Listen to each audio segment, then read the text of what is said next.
The execution was scheduled for dawn, but Duke Cedric Blackthorn arrived at midnight instead, because mercy in his world meant choosing when men died, not whether they lived. 3 nobles knelt in the courtyard snow, their titled names meaning nothing against the stone and silence of Ravenspire Keep. Cedric moved between them like winter itself, black coat trailing ice, and the kingdom understood what it had always known. Power without conscience doesn't apologize for existing. Some stories begin with hope.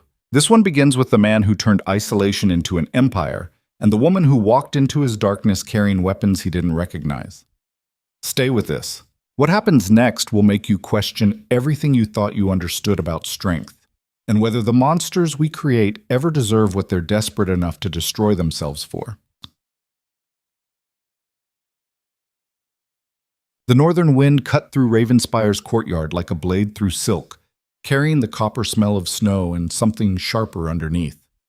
Cedric stood above the 3 kneeling figures, hands behind his back, expression carved from the same black marble as the towers rising behind him. Lord Tennyson shook violently despite the fur-lined cloak still draped across his shoulders. Count Aldrich kept his eyes fixed on the frozen ground, lips moving in silent prayer that wouldn't change what came next. The third man, Baron Wexford, stared directly at the Duke with the kind of defiance that came from knowing death was already decided. Cedric appreciated that one. Defiance at least had honesty in it.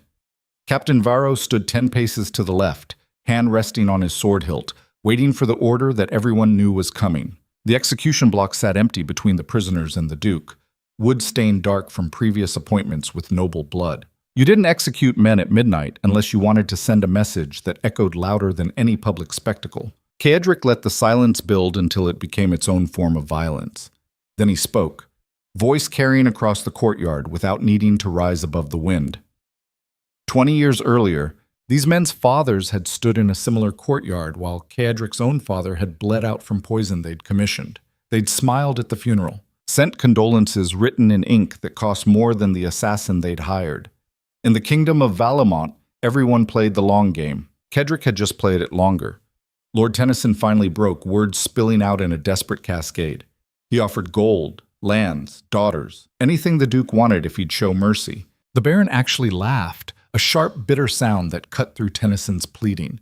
Cedric crossed the distance between them, boots crunching on snow, and crouched until he was eye level with the trembling lord, close enough that Tennyson could see his own reflection in the Duke's dark eyes.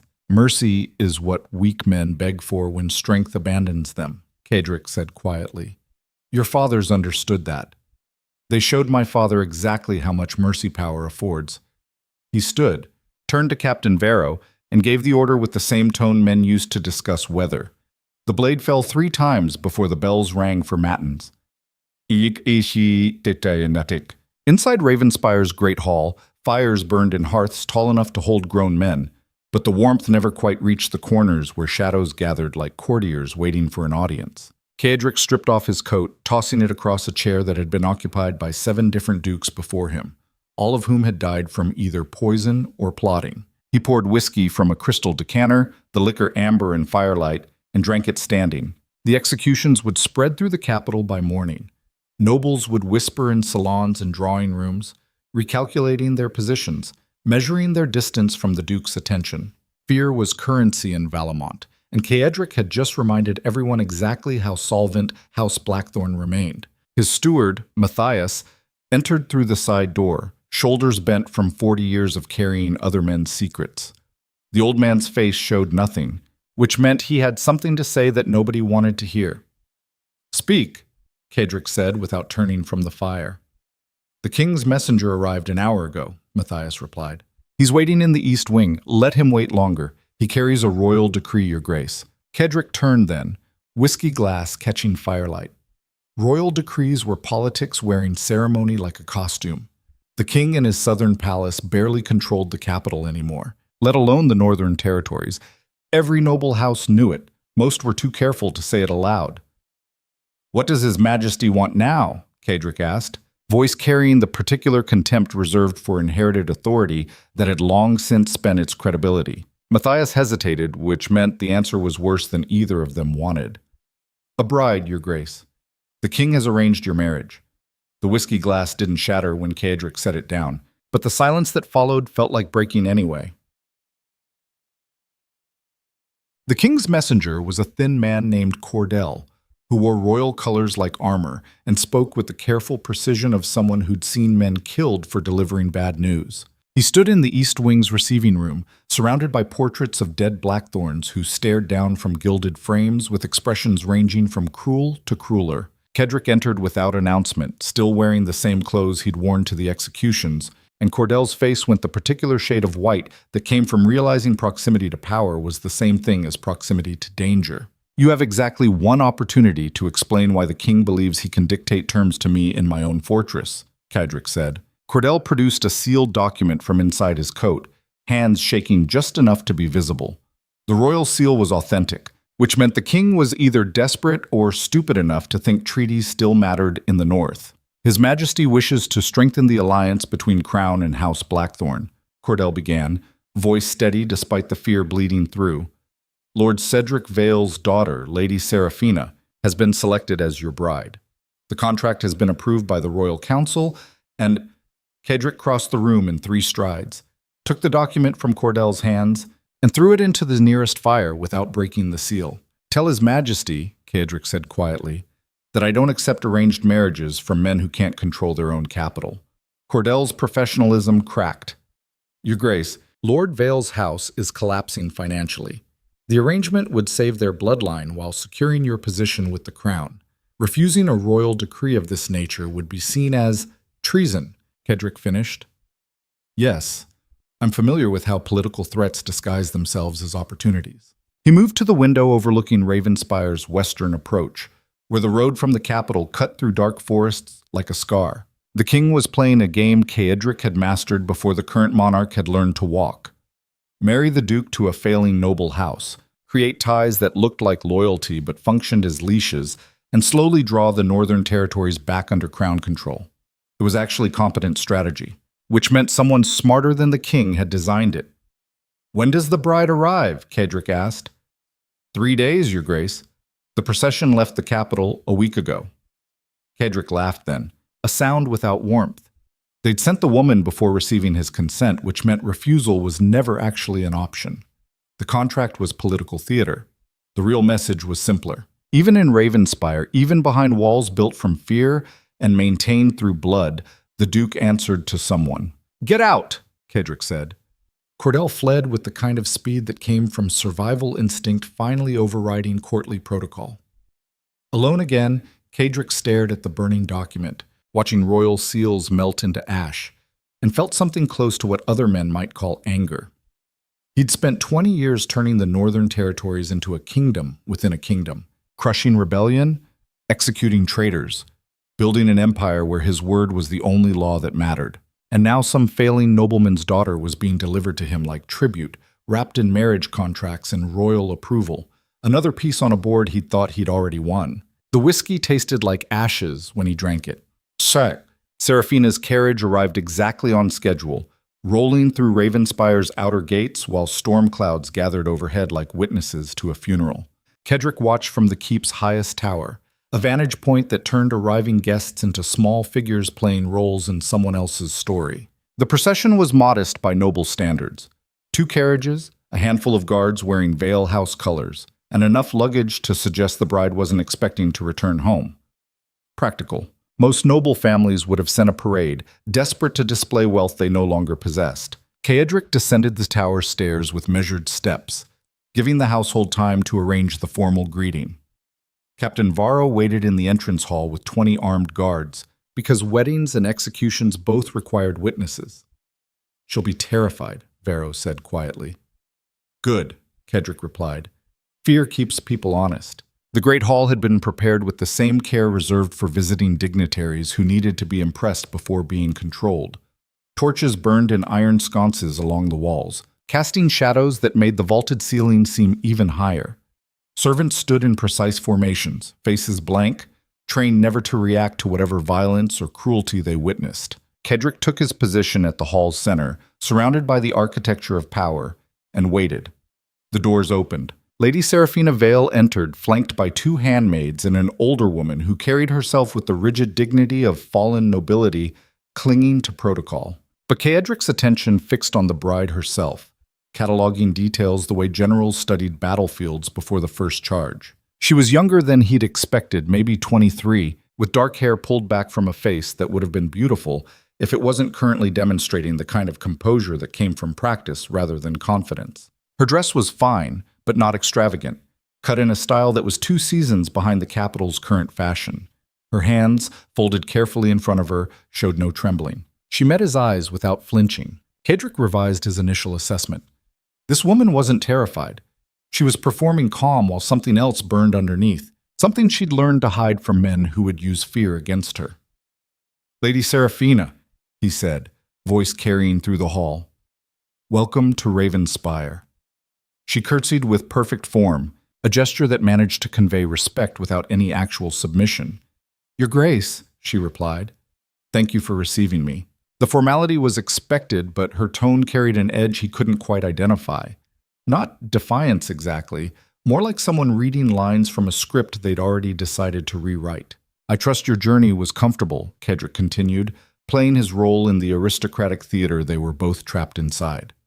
"As comfortable as one could expect," she answered.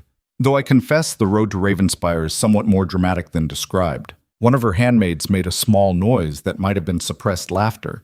The older woman's expression turned sharp with disapproval. Kaedric felt something shift in his assessment of the situation. This woman had just made a joke about arriving at the most feared fortress in Valemont. "Dramatic is one word for it," Kaedric said slowly.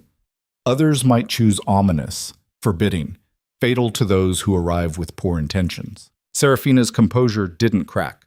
"Fortunate then," she replied, "that I arrive with no intentions at all, merely acceptance of circumstances neither of us chose." The hall went silent in the particular way that happened when someone said something dangerous in front of witnesses. Servants found urgent reasons to study the floor. Captain Varro's hand moved incrementally closer to his sword hilt. Kaedric crossed the distance between them, boots echoing on marble, until he stood close enough to see the slight elevation of her pulse at her throat.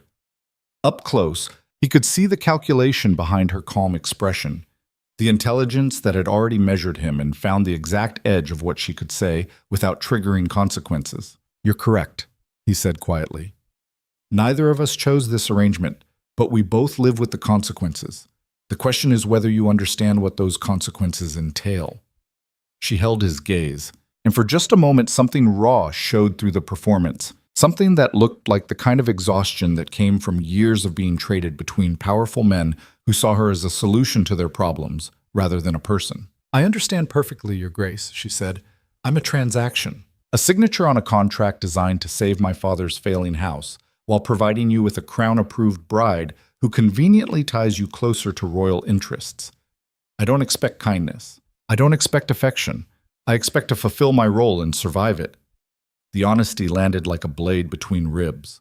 Kaedric had prepared for tears, for pleading, for the performance of noble virtue that most aristocratic brides deployed like defensive fortifications. He hadn't prepared for someone who understood the game as clearly as he did and was already exhausted by it.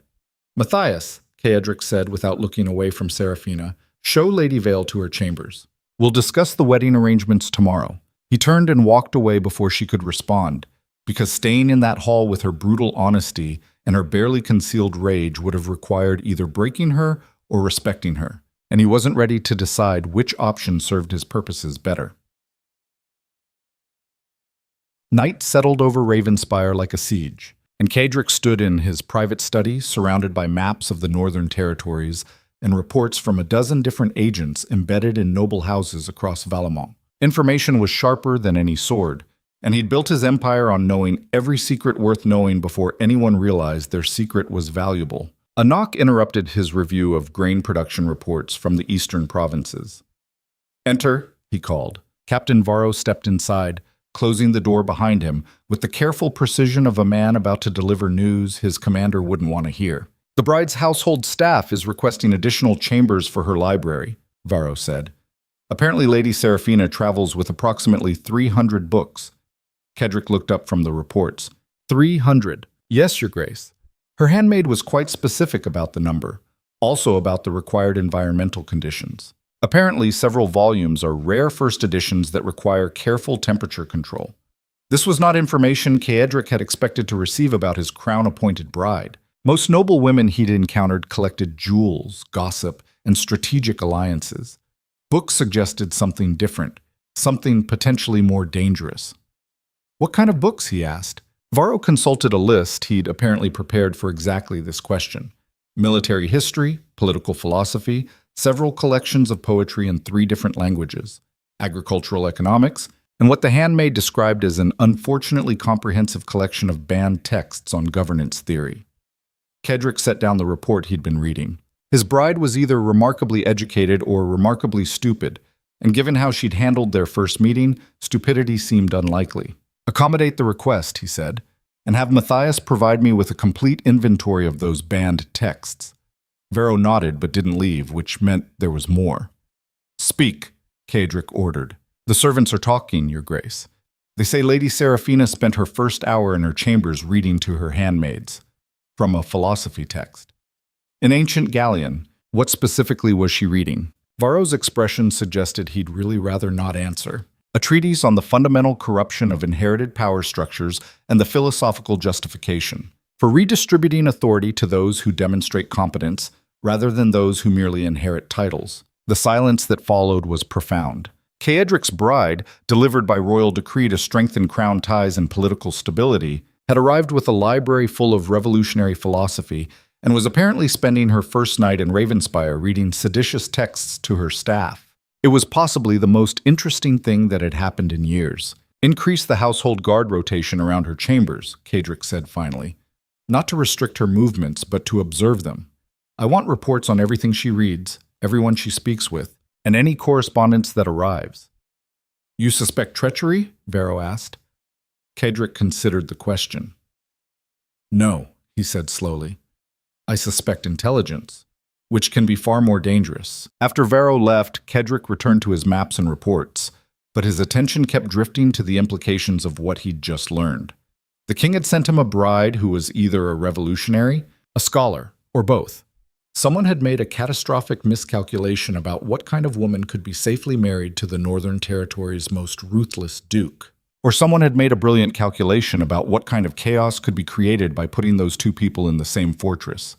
He'd find out which soon enough. The wedding was scheduled for the end of the week, but Caedric moved it forward to the next evening, because waiting suggested hesitation, and hesitation suggested weakness. The ceremony took place in Ravenspire's private chapel, with minimal guests and maximum efficiency. Seraphina wore white silk that looked like armor in the candlelight. Caedric wore black, because consistency in presentation was its own form of psychological warfare. The priest rushed through the ceremony with the nervous energy of a man who understood that nobody in the room particularly cared about religious sentiment. When it came time for the vows, Seraphina spoke them with perfect clarity and absolutely no emotion, like a scholar reciting facts she'd memorized but didn't believe. Caedric matched her tone exactly. The priest pronounced them married before God and kingdom, and Caedric kissed his new wife with the clinical precision of fulfilling a contract obligation. Her lips were cold. His were probably colder. It was possibly the least romantic wedding in Valamont's history. The wedding feast was a small affair by noble standards, limited to Ravenspire's household staff and a handful of political allies who needed to witness the union for legitimacy purposes. Seraphina sat beside Caedric at the high table, maintaining perfect posture while saying absolutely nothing. Lord Garrett, one of the Duke's military commanders, raised his glass in a toast that praised the beauty of the bride and the strength of the union. Several others followed with similar performances. Seraphina smiled with her mouth but not her eyes, a skill she'd clearly practiced extensively. Halfway through the meal, she finally spoke. Your Grace, she said quietly, I have a request. Caedric set down his wine glass. Speak. I would like access to Ravenspire's records chamber. I understand there's an extensive archive of historical documents related to the Northern Territories. The table conversation around them continued, but Caedric noticed several people's attention shift subtly toward their exchange. Why? He asked. Because I intend to understand the place I'm now required to call home, she replied. And because sitting in chambers waiting for instructions on how to be decorative sounds like a particularly refined form of torture. Lord Garrett laughed, then quickly disguised it as a cough when he caught Cadrick's expression. The archives contained sensitive political information, Cadrick said.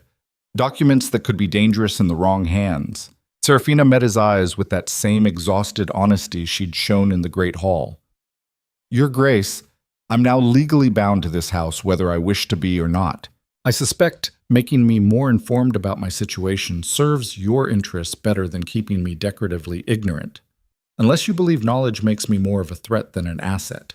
It was a test wrapped in a request, and they both knew it. Cadrick leaned back in his chair, studying his new wife with renewed interest.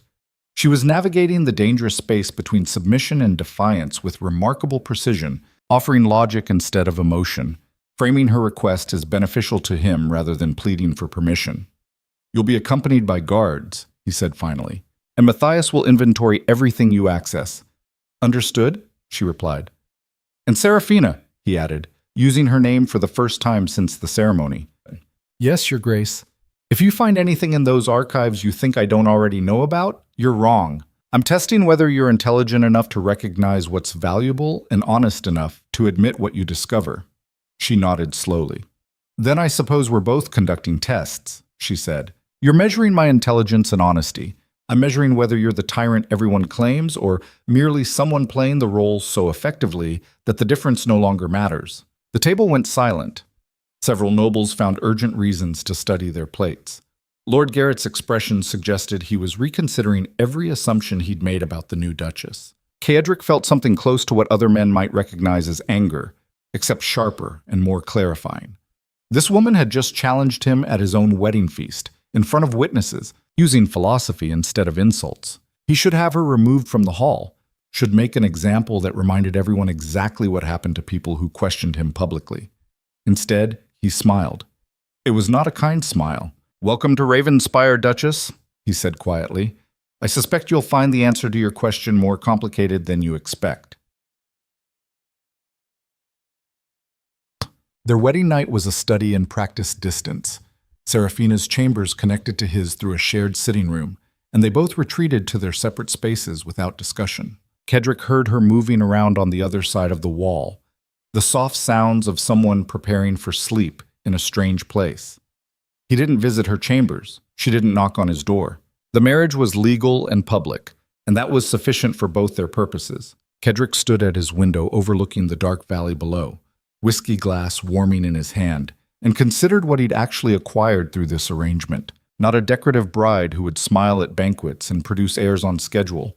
Not a political pawn too frightened to question anything. He'd gotten someone who read banned philosophy, challenged him in public, and seemed more interested in understanding power than acquiring it. It was either going to be a disaster or the most interesting thing that had happened to him since he'd started executing traitors at midnight. He was genuinely uncertain which option he preferred. The archives occupied the eastern tower's lower levels, stone chambers lined with wooden shelves holding 3 centuries of Blackthorn family records, military correspondence, tax ledgers, and carefully documented evidence of every crime, treaty, and strategic decision that had built the Northern Territories into what they were now. Seraphina arrived the next morning with both her handmaids and Matthias, who looked deeply uncomfortable about allowing the new Duchess access to information that could be used against the house. She spent the first hour just walking between the shelves, fingers trailing along leather spines, reading titles with the focus of someone cataloging weapons. What exactly are you looking for? Lady Seraphina, Matthias asked nervously. The truth, she replied without looking up from a ledger labeled Northern Mining Operations 1804 to 1808, or at least the version of truth powerful men write down when they think nobody dangerous will read it. Matthias glanced at the guards stationed by the door, clearly wondering if this qualified as sedition. Seraphina pulled the mining ledger from the shelf, carried it to a reading table, and opened it carefully. Her expression didn't change as she scanned the columns of numbers and dates, but her finger paused on several entries. These production numbers don't match the tax revenues recorded for the same period, she said aloud. Either the mines were catastrophically inefficient, or someone was taking 30% off the top before official accounting. Matthias went pale. Seraphina looked up at him with an expression that suggested she'd just confirmed a theory rather than made a discovery. The missing revenue appears in this section, she continued, pointing to a column labeled Administrative Redistribution, which is impressively creative language for theft. She closed the ledger, returned it to the shelf, and selected another volume. Then she turned to Matthias with something that might have been sympathy if it wasn't quite so cold. "I'm not here to expose your house's secrets," she said. "I'm here to understand how power actually functions when stripped of the pretty lies nobles tell at parties. If I'm going to survive in this fortress, I need to know how deep the corruption runs and who benefits from it." "The Duke knows every detail of these records," Matthias replied stiffly. "If he wanted you to have this information, he would provide it himself." Seraphina smiled without warmth. "The Duke gave me access to these archives knowing exactly what I'd find. This is another test. He wants to see if I'm smart enough to recognize the difference between historical corruption and current strategy, and whether I'm foolish enough to weaponize the information before understanding how it serves the larger system." She pulled 3 more ledgers from the shelves, stacking them on the reading table. "I'll be here for several hours," she said. "You're welcome to stay and observe, or you can report to the Duke that his new wife is exactly as dangerous as he suspected." Matthias left to do exactly that. Mum. Cadric received the report in his study while reviewing a proposal from Lord Harwick about military supply contracts. He listened to Matthias's description of Seraphina's investigation with increasing interest. "She identified the mining operation discrepancies within an hour," Matthias concluded, "and she correctly analyzed the purpose of your test. Should I restrict her access, Your Grace?" "No," Cadric said. "Give her everything she asks for." "Your Grace, those records contain evidence of actions that could be used to—" "To what?" Cadric interrupted. "Prosecute me? By whom? With what authority? What?" "Every noble house in Valamont has similar records hidden in their archives. The only difference is, I don't pretend mine don't exist." He set aside the supply contract, giving Matthias his full attention. "My wife is demonstrating intelligence and pattern recognition most nobles spend their lives avoiding. She's looking at the mechanisms of power instead of its performance. That makes her either an asset I can develop or a threat I need to eliminate."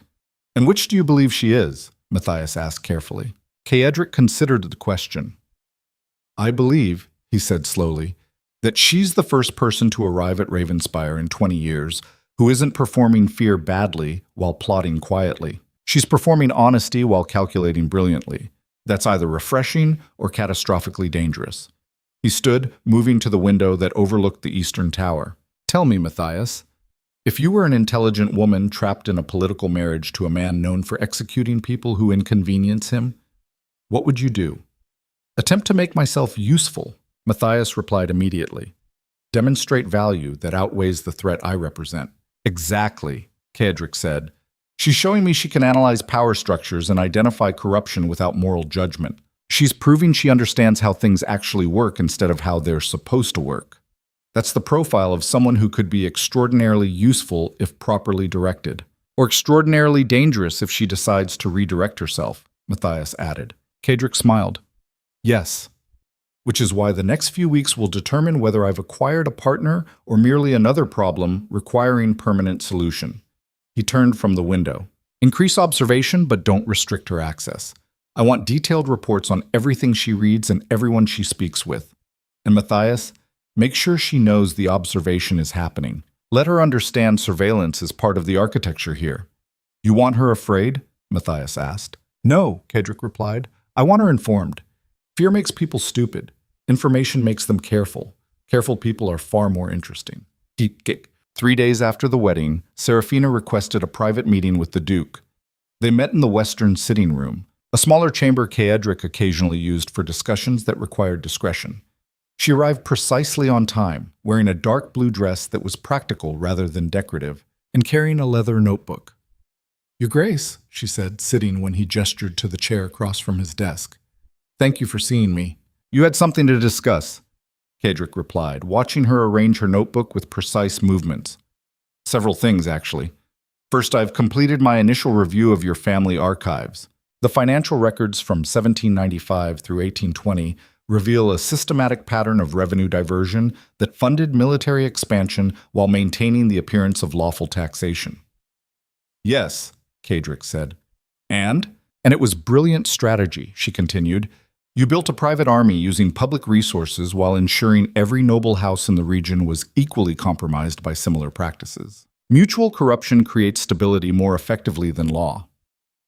That's an interesting interpretation, Kaedric said slowly. It's the correct interpretation, she replied. Which brings me to my second point. Your current military supply contracts are being systematically overcharged by approximately 18%. Lord Harwick's companies are adding administrative fees that don't appear in the official bids. Kaedric leaned back in his chair. You've been examining my current operations. I've been examining everything you've given me access to, she corrected. And you've given me access to everything because you're testing whether I can identify problems without creating them. She opened her notebook, revealing pages of neat handwriting and detailed calculations. I've identified 14 separate areas where your supply chain is being manipulated by contractors who assume you're too powerful to care about small percentage losses. Individually, they're minor inefficiencies.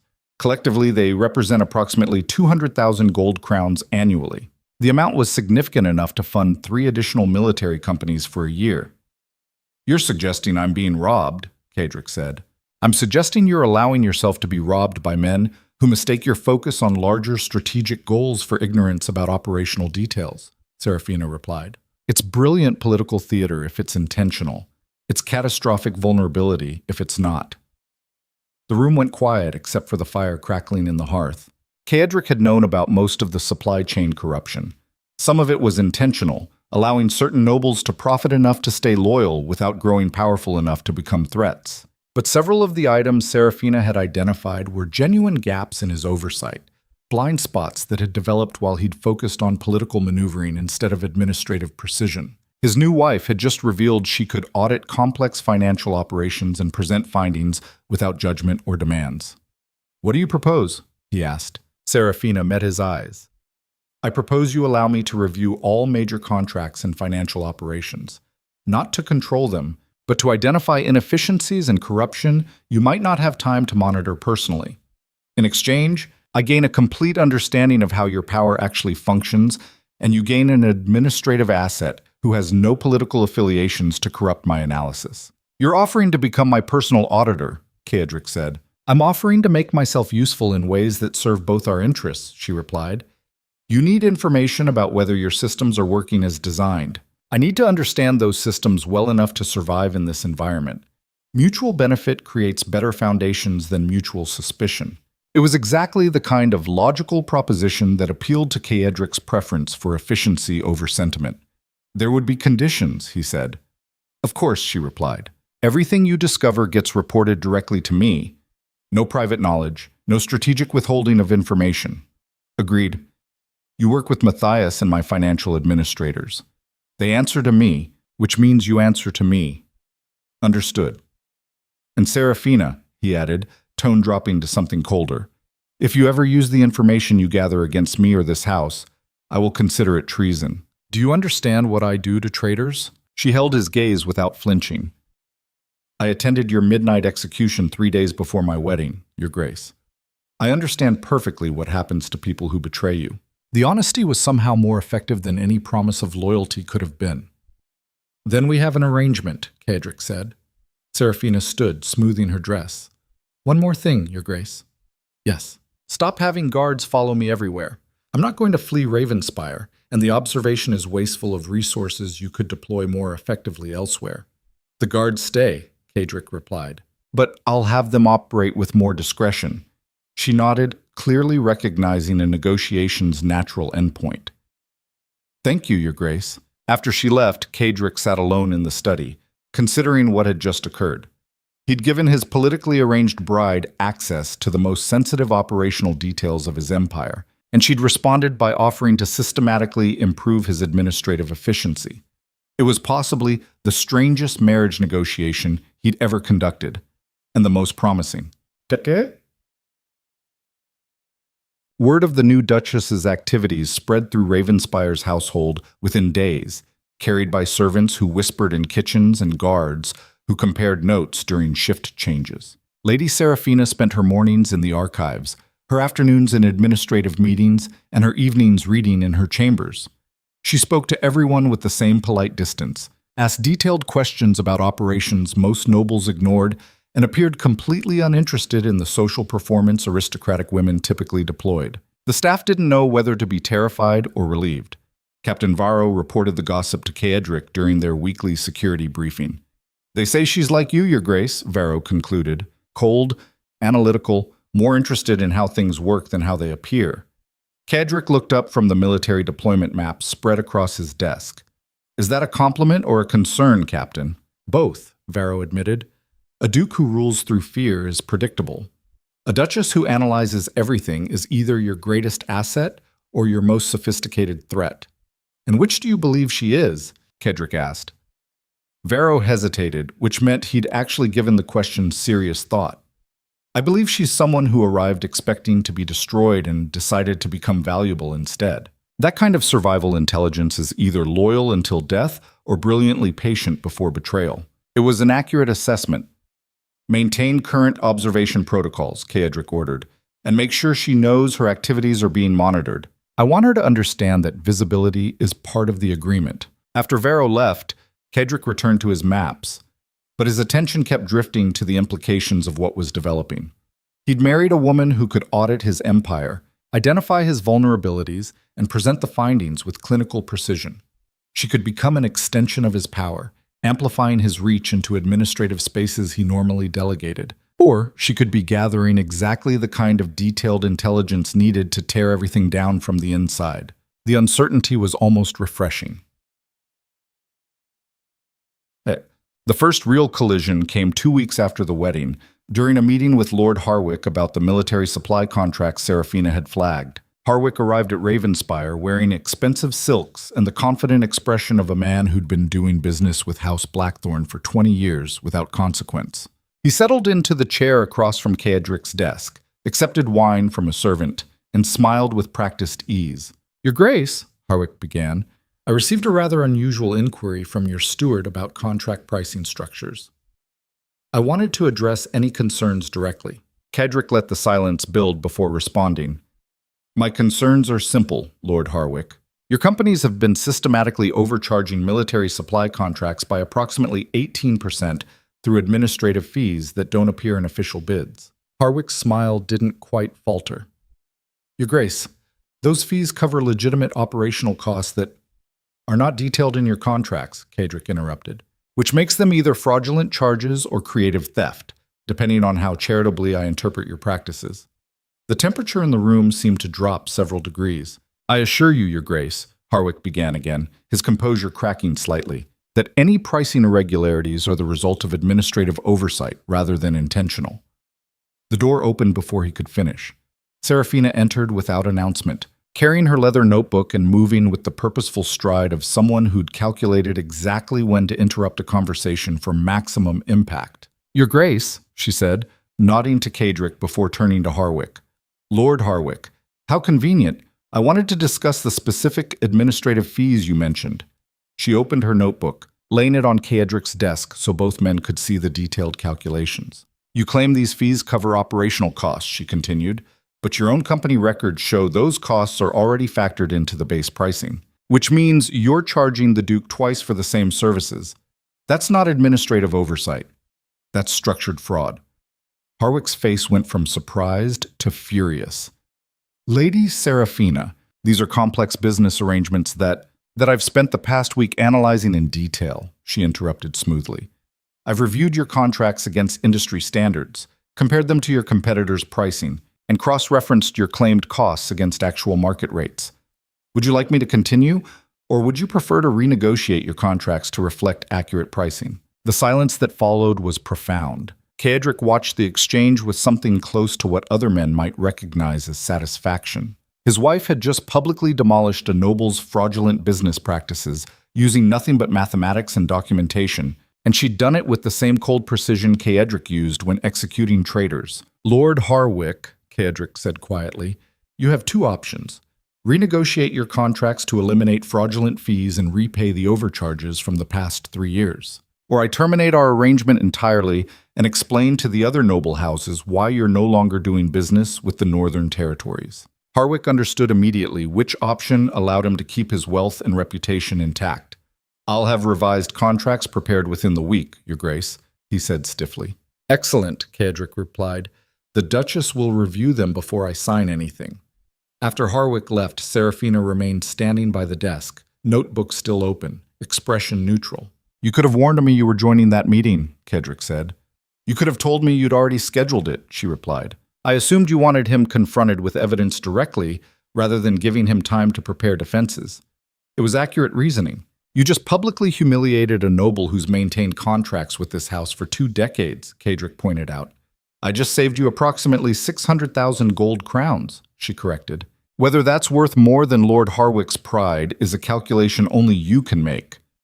Kedrick studied his wife. This woman who'd arrived terrified and exhausted and had somehow transformed herself into something sharp enough to draw blood from corruption most nobles wouldn't even recognize. You understand he'll hate you now, Kedrick said. Good, Seraphina replied.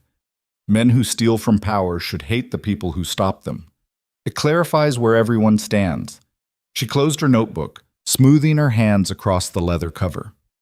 Your Grace, if you're going to allow me to review contracts and financial operations, I need to know what limits you're placing on my authority. Can I negotiate directly with contractors, or merely identify problems for you to address? The question was intelligent and dangerous in equal measure. Kedrick stood, moving to the window that overlooked Ravenspire's training yards, where soldiers practiced formations in the cold afternoon light. You can identify problems and recommend solutions, he said carefully, but all final negotiations come through me. I won't have contractors believing they can bypass my authority by dealing with you directly. Understood, she said. And Seraphina, he added without turning from the window. Yes, Your Grace. What you did just now, confronting Harwick with evidence he couldn't refute, that was effective. But effectiveness without discretion creates enemies faster than allies. Choose your targets carefully, I'll keep that in mind, she replied. After she left, Kedrick remained at the window, watching soldiers drill below while considering the implications of what was developing. He'd wanted to test his wife's intelligence and usefulness. Instead, she demonstrated capabilities that were beginning to reshape how certain operations functioned. She was making herself indispensable, which meant she was either brilliantly strategic or setting up something he hadn't recognized yet. Time would reveal which. That evening, Kedrick found himself in Seraphina's sitting room without having consciously decided to go there. She looked up from the book she was reading, surprise flickering across her face before she masked it with polite attention. Your Grace, she said, setting the book aside. Is there something you need? Kedrick realized he didn't have a prepared reason for the visit, which was unusual. He normally moved through Ravenspire with specific purpose, every action calculated for strategic benefit. I wanted to discuss your performance during the Harwick meeting, he said, defaulting to professional territory. Seraphina gestured to the chair across from hers.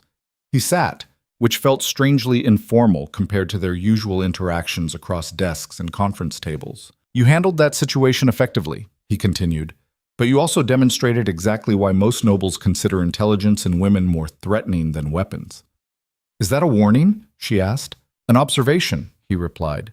You're operating in an environment where being competent makes you vulnerable to men who prefer women decorative and manageable. Seraphina's expression didn't change, but something cold moved behind her eyes.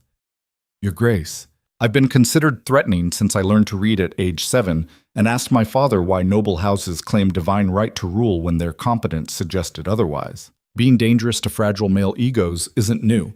It's just usually less acknowledged. The honesty was becoming familiar. This brutal directness she deployed instead of the careful performance most nobles maintained. Your father sold you to save his house, Kedrick said. That suggests his preference for decorative and manageable daughters. My father sold me because I was the only asset he had left after gambling away our fortune and alienating every political ally through incompetence, she replied without emotion. He didn't want a useful daughter. He wanted a son who would inherit his problems and call them tradition. Kedrick heard the years of frustration compressed into clinical assessment. You resent him, he said. I pity him, she corrected. Resentment requires caring about someone's opinion. I stopped caring about his opinion when I realized inherited authority was just generational incompetence wearing crowns. The philosophy echoed the banned text she'd been reading in the archives. That's dangerous thinking, Kedrick observed. It's accurate thinking, she replied, which is why men like my father consider it dangerous. Truth threatens systems built on comfortable lies. They sat in silence for a moment, fire crackling in the hearth between them. "You're not what I expected," Cadric said finally. "What did you expect?" she asked. "Someone terrified," he admitted. "Someone who would cry and beg and perform helplessness until I either broke you or grew bored enough to ignore you." Seraphina's laugh was sharp and humorless. "I'm absolutely terrified, Your Grace. Every day I wake up in this fortress knowing I'm married to a man who executes people at midnight and rules through fear. But terror and helplessness aren't the same thing. I can be afraid and still refuse to perform weakness for men who mistake performance for reality." The raw honesty landed harder than any declaration of loyalty or affection could have. Caedric found himself genuinely uncertain how to respond, which almost never happened. This woman had identified the exact mechanism of his power, acknowledged being afraid of it, and simultaneously refused to let that fear control her behavior. It was either the most honest thing anyone had ever said to him or the most sophisticated manipulation he'd encountered. "Why are you telling me this?" he asked. "Because you already know it," she replied. "You've had guards following me, servants reporting on me, and administrators watching everything I do since I arrived.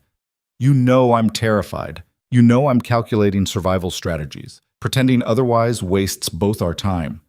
She leaned forward slightly, firelight catching in her dark eyes. "Your Grace, I don't expect you to trust me. I don't expect kindness or affection. I expect exactly what you've given me. A transactional arrangement where I demonstrate value and you allow me to continue existing. That's honest. Most marriages pretend to be something else while functioning exactly the same way. At least we're acknowledging the reality." The fire crackled into the silence that followed. Caedric realized he was sitting across from someone who understood power as clearly as he did, who'd analyzed the architecture of fear he'd built, and decided to navigate it through competence instead of submission. She was right that he already knew she was terrified and calculating. What he hadn't expected was someone who would admit both things directly to his face and somehow make it feel like honesty instead of vulnerability. "You can return to your reading," he said finally, standing. "I just wanted to acknowledge that your work today was valuable." Seraphina stood as well, the formal gesture automatic. "Thank you, Your Grace." Caedric moved towards the door, then paused. "One more thing," he said without turning. "Yes. Stop calling me Your Grace when we're alone. My name is Caedric." She was quiet for a long moment. "Why?" she asked finally. "Because titles are performance," he replied. "And you were correct that pretending wastes time." He left before she could respond, returning to his own chambers with the unsettling realization that he just had the most honest conversation of his adult life with a woman he'd married 3 weeks ago and barely knew. The uncertainty of what that meant kept him awake far longer than strategic planning usually did. The locked chest sat in the corner of the archive's oldest chamber like a coffin waiting to reveal what kind of death it contained. Seraphina had noticed it 3 days earlier during her systematic review of financial records. But it was Matthias's reaction when she asked about it that confirmed the box held something worth hiding. The old steward had gone pale, stumbled through an excuse about lost keys and irrelevant historical documents, then left the archive so quickly his footsteps echoed like retreat. Now Seraphina stood alone in the chamber except for 2 guards stationed by the door, both pretending they weren't watching her examine the chest with the kind of focus that preceded dangerous questions. The lock was sophisticated, expensive, and designed to keep secrets buried under layers of dust and deliberate neglect.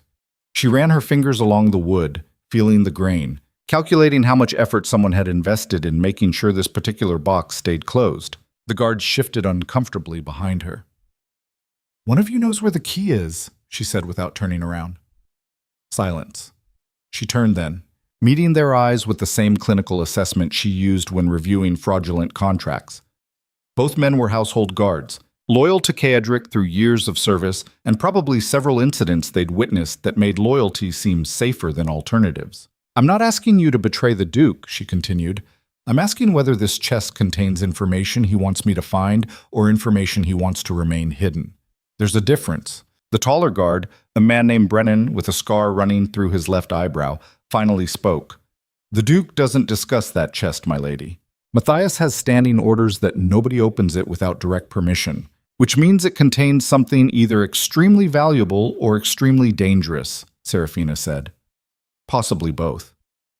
She moved closer to the guards, studying their reactions.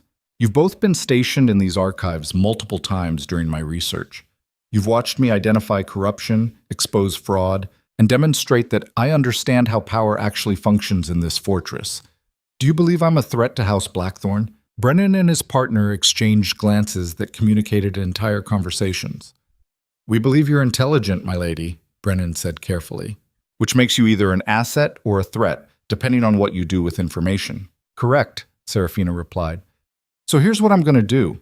I'm going to request a meeting with the Duke and ask him directly whether he wants me to open that chest. If he says no, I'll never touch it again. If he says yes, you'll both witness that he authorized access. Either way, nobody gets accused of betrayal. She waited while they processed the logic. Does that sound reasonable? She asked. The shorter guard nodded slowly. Yes, my lady. Good, she said. Then I suggest you send word that the Duchess requests an immediate private audience with the Duke regarding archive materials. Brennan left to deliver the message while Seraphina returned to studying the chest, cataloging every detail she could observe without actually opening it. The wood was darkened with age but well-maintained, suggesting regular care. The lock mechanism showed signs of having been opened relatively recently, within the past few years rather than decades. Whatever secrets lived inside this box, someone had been accessing them. The question was who and why they'd been so careful to keep those visits unrecorded. Anne. Kaedric arrived in the archives within 20 minutes, which meant Brennan had used the word immediate with appropriate urgency. He entered the chamber still wearing the black coat he'd had on during morning military briefings, expression neutral but eyes sharp, with the kind of focus that preceded either violence or strategy. You found the chest, he said. Not a question. Seraphina stood, brushing dust from her dress. I found several chests. This is the only one that made your steward flee the room like he'd seen a ghost. Kaedric moved past her, approaching the box with the careful distance men maintained around things that had already hurt them once. He stared at it for a long moment, expression revealing nothing except the kind of control that came from practice rather than absence of feeling. What do you think is inside? He asked. Records your family wanted buried, Seraphina replied. Either evidence of crimes worse than the ones I've already documented, or information that threatens the foundation of how you maintain power, possibly both. Why do you want to open it? The question was a test, and they both knew it. Seraphina moved to stand beside him, close enough that she could see the slight tension in his jaw. Because I've spent 3 weeks analyzing your empire's financial operations and political structure. I understand how you rule, what you've inherited, and what you've built yourself. But I don't understand what you're afraid of. That box represents fear. I need to know what kind. Kaedric turned to face her fully, and the look in his eyes was colder than she'd seen before. You assume I'm afraid of what's in that chest. You locked it, she said. You ordered your steward never to let anyone access it without your permission. You maintain it carefully despite claiming it's irrelevant. That's not security, that's containment. And people only contain things they're afraid might escape. The silence that followed felt like standing on ice that was beginning to crack. Kaedric studied his wife with an intensity that would have made most people step backward. She held her ground, maintaining eye contact while her pulse hammered against her throat hard enough that he could probably see it. If I let you open that chest, he said quietly, you'll learn things about this house that will change how you understand everything here. Information you can't unknow. Evidence that will make you complicit in crimes you've only theorized about until now. I'm already complicit, she replied. I married into this house. I've spent weeks helping you optimize operations built on corruption and violence. Opening that box just makes the complicity official instead of convenient. Kaedric's expression didn't change, but something shifted in the air between them. He reached into his coat and pulled out a key, holding it between them like a weapon being offered handle first. Open it, he said. But understand that once you do, you're committed to this house in ways the marriage contract never required. What you learn stays here. What you discover serves only House Blackthorn's interests. If you ever use this information against me, I will consider it the deepest possible betrayal. Seraphina took the key, metal cold against her palm. I understand. I don't think you do, Kaedric said. But you will. He stepped back, giving her space to approach the chest alone. Seraphina knelt before the box, fitted the key into the lock, and turned it with hands that were steadier than she felt. The mechanism clicked open with the sound of secrets finally exhaling. Inside lay stacks of documents bound with black ribbon, each bundle labeled with dates spanning the past 40 years. Beneath the papers sat a leather journal, its cover worn from handling, and underneath everything else, a collection of sealed letters addressed to various nobles across Valemont. She pulled out the journal first, opening it to reveal handwriting that was feminine and precise, the last Duchess's private records. Seraphina's hands stilled on the pages as she began reading entries dated 3 years before the woman's reported death from illness. The words documented systematic political murders, bribed officials, and strategic assassinations all tied directly to Ceadric's father. But worse than the crimes themselves were the detailed descriptions of how the previous duke had forced his wife to participate, using threats against her family to ensure cooperation. The Duchess hadn't just witnessed atrocities, she'd been weaponized into committing them. Seraphina read entry after entry, watching a woman's handwriting deteriorate from elegant script into desperate scratches as years of forced complicity destroyed whatever person she'd been before marrying into House Blackthorn. The final entries were dated 6 months before her death, and they revealed something that made Seraphina's blood go cold. She'd discovered evidence that Ceadric's father was planning to kill the king and install himself as ruler. And when she'd threatened to expose him, he'd had her murdered and staged it as natural death. Seraphina looked up at Ceadric, who stood watching her with an expression that revealed nothing. "Your father killed her," she said. "Yes," Ceadric replied. "Because she tried to stop him from committing treason. Because she became inconvenient," Ceadric corrected. "In my father's world, usefulness was the only protection that mattered. When she stopped being useful and started being dangerous, she stopped breathing." The casual brutality of the statement landed like a physical blow. "Did you know?" Seraphina asked. "When she died, did you know it was murder?" "I suspected," Ceadric said. "I was 19. My father controlled everything, and I had no proof beyond intuition. By the time I inherited after his death 2 years later, investigating seemed like opening wounds that served no strategic purpose. So you locked her records away and pretended they didn't exist," Seraphina said. "I preserved evidence of my father's crimes while ensuring it couldn't be used to destroy House Blackthorn," Ceadric replied. "There's a difference between pretending something doesn't exist and choosing when to acknowledge its existence." Seraphina returned her attention to the chest, pulling out the sealed letters. Each envelope was addressed to a different noble family, and when she carefully opened one, she found detailed documentation of treasonous correspondence between those families and Ceadric's father. "You've been holding blackmail material on half the kingdom's aristocracy," she said. "I've been maintaining the same mutually assured destruction strategy that's kept this region stable for 20 years, Ceadric corrected. "Every family in those letters participated in my father's conspiracy or benefited from his crimes. If House Blackthorn falls, they all fall with it. That's not blackmail. That's architecture." It was brilliant and horrifying in equal measure. Seraphina carefully returned the letters to the chest, mind racing through implications.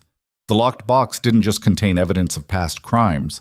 It contained the foundation of Ceadric's entire power structure, the insurance policy that kept rival nobles from moving against him. "Why did you let me see this?" she asked finally. "Because you were going to find it eventually," Ceadric replied. "You're too intelligent and too thorough to accept surface explanations indefinitely. Better to control when and how you learn the truth than let you discover it accidentally and draw wrong conclusions." "What are the right conclusions?" she asked. "That power requires understanding exactly what foundation it rests on," he said. "That ruling effectively means knowing which secrets to preserve and which to weaponize. That survival in environments like this demands being willing to become complicit in things that would horrify people who've never had to choose between principles and existence." He moved closer, voice dropping. "You asked what I was afraid of. I'm afraid of exactly one thing. That the system my father built will eventually demand the same sacrifices from me that it demanded from him. That maintaining power will require destroying the few people who understand how it actually functions. I'm afraid of becoming the kind of monster who kills his own wife because she learned too much." The honesty was more brutal than anything in the chest documents. Seraphina stood, still holding the previous Duchess's journal. "Is that a warning?" she asked. "It's context," Ceadric replied. "You wanted to understand what I'm afraid of. Now you know." The chamber fell silent, except for the distant sound of guards shifting position outside the door. "I won't use this against you," Seraphina said quietly, "but I need you to understand something in return." Ceadric waited. If you ever decide I've become inconvenient enough to eliminate, she continued, I won't go quietly like she did. I won't accept that usefulness is the only protection that matters. I'll burn everything down first. The threat should have been suicidal to speak aloud. Instead, Kadric smiled, and it was the first genuine expression she'd seen from him that carried something other than cold calculation. Good, he said. Fear makes people careful. Resignation makes them victims. I don't need a victim. I need someone who will fight to stay valuable. He took the journal from her hands, returned it to the chest, and locked the box again. Those documents stay here, he said. You now know they exist, and you understand what they mean. That knowledge makes you one of 3 people in Valamont who could bring down every major noble house if properly motivated. Use that awareness carefully. 3 people? Seraphina asked. You, me, and whoever my father trusted enough to help him compile that evidence, Kadric replied. I still haven't identified who that was. My father died before revealing his full network. That absence suddenly seemed significant. You think someone else has copies, Seraphina said. I think my father was too paranoid to keep only one set of insurance documents, Kadric replied. Which means somewhere in Valamont, another collection of these letters exists. Finding them before someone decides to use them has been a secondary priority for years. It just became primary, Seraphina said. Why? Kadric asked. Because your enemies now have 2 potential targets instead of 1, she replied. They can't move against you without risking exposure from the letters in that chest. But if they eliminate both of us and find the duplicate records, they regain freedom to act. The logic was sound and deeply unsettling. Kadric stared at his wife with an expression that suggested he was recalculating assumptions about exactly how useful she could become. Start investigating, he said. Use the financial records and correspondence logs to identify who my father trusted. Find the duplicate letters before someone else does. That's going to require access to more restricted archives, Seraphina pointed out. Then you'll have access, Kadric replied. As of now, you have my authority to review any documents in Ravenspire regardless of classification level. Matthias and the household staff will be informed. That's extraordinary access, she said carefully. You've demonstrated extraordinary capability, he replied, and you're now invested in ensuring House Blackthorn's survival because your own survival depends on it. Mutual interest creates better foundations than forced loyalty. It was the same logic she'd used during their first real conversation. Understood, she said. One more thing, Kadric added as she moved toward the archive exit. She turned back. The previous Duchess spent 3 years trying to find a way out before my father killed her.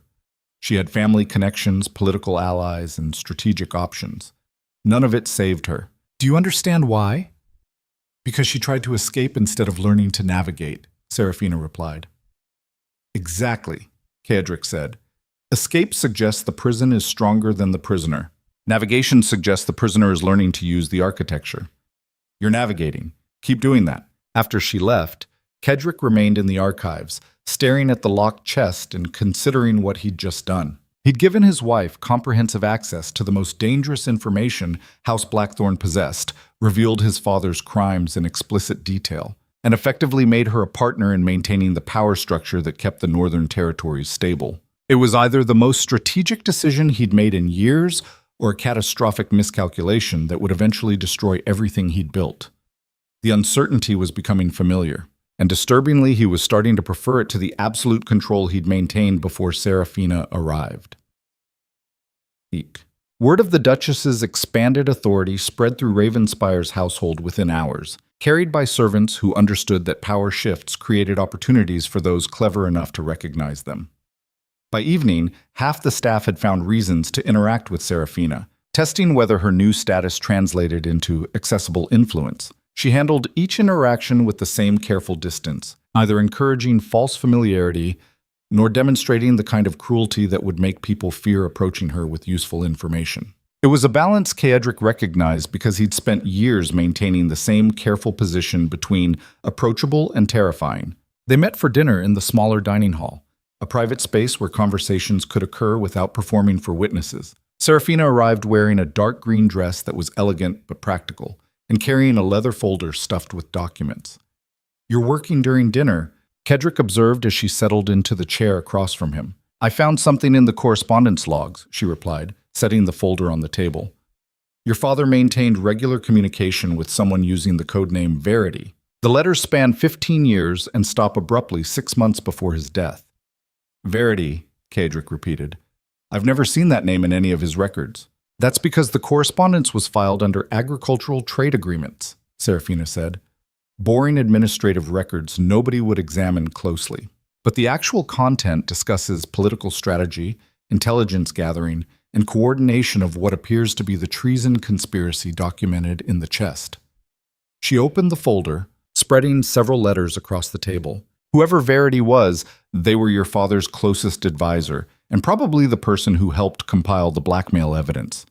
Find them, and we find the duplicate letters. Kadric picked up one of the letters, scanning the coded language his father had used to disguise treasonous planning as crop rotation discussions. The handwriting in the responses was educated, precise, and completely unfamiliar. This person knew everything, he said quietly. Yes, Seraphina replied.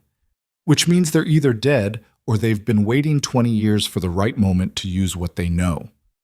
The second option was significantly more dangerous. What's your assessment? Kadric asked. Seraphina pulled another document from the folder, this one a financial ledger. I cross-referenced the dates of Verity's correspondence against treasury payments. There's a consistent pattern of substantial withdrawals coded as estate maintenance that align with every letter. Your father was paying this person for their services. How substantial? Kadric asked. Enough to fund a comfortable estate or maintain a noble household, she replied. The payments continue for 2 years after your father's death, then stop completely. Kadric set down his wine glass. I authorized those estate maintenance payments when I inherited. They were listed as routine expenditures for a property my father owned. Which property? Seraphina asked. Thornhill Manor, Kadric replied. About 30 miles north of here. I've never visited it. The property manager handles everything remotely. She leaned forward, eyes sharp. You've been funding your father's co-conspirator for 20 years without knowing it. The realization landed with uncomfortable weight. We leave for Thornhill at dawn, Kadric said. What? Thornhill Manor emerged from morning mist like a memory trying to become solid again. The estate was smaller than Ravenspire, but maintained with the kind of careful attention that suggested someone lived there who cared about appearances. Gardens showed recent tending. Windows gleamed clean. The grounds carried the particular order that came from habitation rather than abandonment. Kadric's carriage rolled through the front gates followed by 6 mounted guards. Because approaching your father's unknown co-conspirator required either overwhelming force or spectacular stupidity, and Kadric had survived this long by choosing the former. Seraphina sat across from him in the carriage, studying the manor through the window with the focused intensity she brought to analyzing complex problems. Whoever lives here has been very comfortable on your money, she observed. About to become very uncomfortable, Kadric replied. The carriage stopped before the manor's entrance. Kadric stepped out first, Captain Varro materializing beside him with hand resting on sword hilt. Seraphina descended after him, straightening her travel cloak with the kind of composure that suggested she'd decided fear was less useful than focus. The manor's front door opened before they could knock. An older woman stood in the entrance, perhaps 60, with silver hair pulled back from a face that had been beautiful before time, and probably considerable stress had carved lines around her eyes and mouth. She wore a simple but expensive dress, and her hands showed the kind of steady confidence that came from years of not needing to perform nervousness. She looked directly at Kadric, and her expression showed absolutely no surprise at his arrival. "Your Grace," she said with a slight curtsy. "I wondered how long it would take you to find me." Her voice carried the educated accent of high nobility, and something in the precise way she held herself triggered recognition in Kadric's memory. "Lady Helena Corvain," he said slowly. "You were my father's mistress. I was many things to your father," she replied. Mistress was merely the most visible. "May I assume you found his insurance documents?" Seraphina stepped forward. "Your Verity." Helena's eyes shifted to assess the younger woman, calculation visible behind polite attention. "And you must be the new Duchess everyone in the capital is discussing." The one who arrived terrified and somehow transformed herself into the Duke's administrative weapon within 3 weeks. It was an accurate summary delivered with the kind of casual precision that suggested Helena Corvain paid close attention to politics happening 30 miles away. "We need to talk," Kadric said. "Inside. Now." Helena stepped aside, gesturing them into an entrance hall decorated with taste and restraint. She led them to a private study lined with books and dominated by a fireplace where flames already burned despite the early hour. "Tea," she offered. "Information," Kedrick countered, "starting with why you've been living on my estate, spending my money for 20 years. Helena settled into a chair with the ease of someone who'd expected this conversation eventually and had prepared for it. "Because your father and I had an agreement. I helped him compile evidence against every noble house involved in his treason conspiracy. In exchange, he provided me with comfortable exile from court politics and financial security for life." "You helped him blackmail half of Valamont's aristocracy," Seraphina said. "I helped him create stability," Helena corrected. "Your father-in-law understood that mutual destruction prevents individual destruction. He needed someone with enough court connections and intelligence to identify which nobles were vulnerable and how to document their crimes." She poured tea with steady hands despite 3 armed guards standing by the door. "I was uniquely qualified," she continued. "As a discarded mistress, I was invisible enough to move through social circles gathering information while being trusted enough that people spoke freely around me. That's remarkably cold calculation for someone who was sleeping with him," Kedrick observed. "Love and strategy aren't mutually exclusive, Your Grace," Helena replied. "I cared for your father deeply. I also understood that emotional attachment without strategic value gets women killed in environments like the one we both occupied." The honesty was familiar in its brutal clarity. "Where are the duplicate letters?" Seraphina asked directly. Helena's expression didn't change. "In a secure location neither of you will access without providing something of equal value in exchange." The temperature in the room seemed to drop. Captain Varro's hand moved to his sword, but Kedrick raised one finger in a gesture that stopped the movement. "You're attempting to negotiate with me in my own property using leverage you acquired through my father's treason," Kedrick said quietly. "Explain why I shouldn't have you arrested immediately." "Because those letters are my only insurance against exactly that outcome," Helena replied. "Your father understood that giving me security meant ensuring I had protection even after his death. The letters are hidden where only I can access them, with instructions to be delivered to the king if I die under suspicious circumstances. It was elegant contingency planning." "What do you want?" Seraphina asked. "To continue living peacefully here," Helena said. "To maintain the financial arrangements your father established. And to be left alone by court politics that I abandoned decades ago. That's all." Kedrick asked skeptically. "That's everything?" Helena replied. "I don't want power. I don't want revenge. I don't want to return to the capital and resurrect social connections that died when I became your father's mistress. I want exactly what I've had for 20 years, which is safety, comfort, and distance from people who destroy each other for entertainment." She set down her teacup with careful precision. "I helped your father create the architecture that's kept this region stable," she continued. "I have no interest in destroying it, but I also have no interest in becoming vulnerable to a duke who might decide my knowledge makes me inconvenient." The parallel to the previous duchess's fate wasn't subtle. Kedrick studied Helena Corvain with the focus he brought to analyzing battlefield positions. She was intelligent, strategic, and had apparently spent 20 years living quietly while maintaining leverage that could destroy him. The question was whether she genuinely wanted nothing beyond continued security or whether this negotiation was the opening move in a longer game. "Seraphina, what's your assessment?" he asked without looking away from Helena. His wife's ability to analyze corruption and identify strategic patterns had proven valuable enough that her opinion mattered. Seraphina moved to stand beside Kedrick's chair, her presence a unified front despite them barely knowing each other a month ago. She studied Helena with the same clinical attention she'd used examining fraudulent contracts. "She's telling the truth about wanting isolation," Seraphina said finally. "The manor shows evidence of someone who's built a life here, rather than temporary refuge. The books are personal collections rather than decorative displays. The gardens are maintained with care instead of hired neglect." She paused, then continued. "But she's also demonstrating that she understands exactly how power functions. She knows you can't risk moving against her without confirming whether the dead woman's protocol is real. She knows that threatening you is the only leverage that keeps her safe. That's not greed. That's survival intelligence.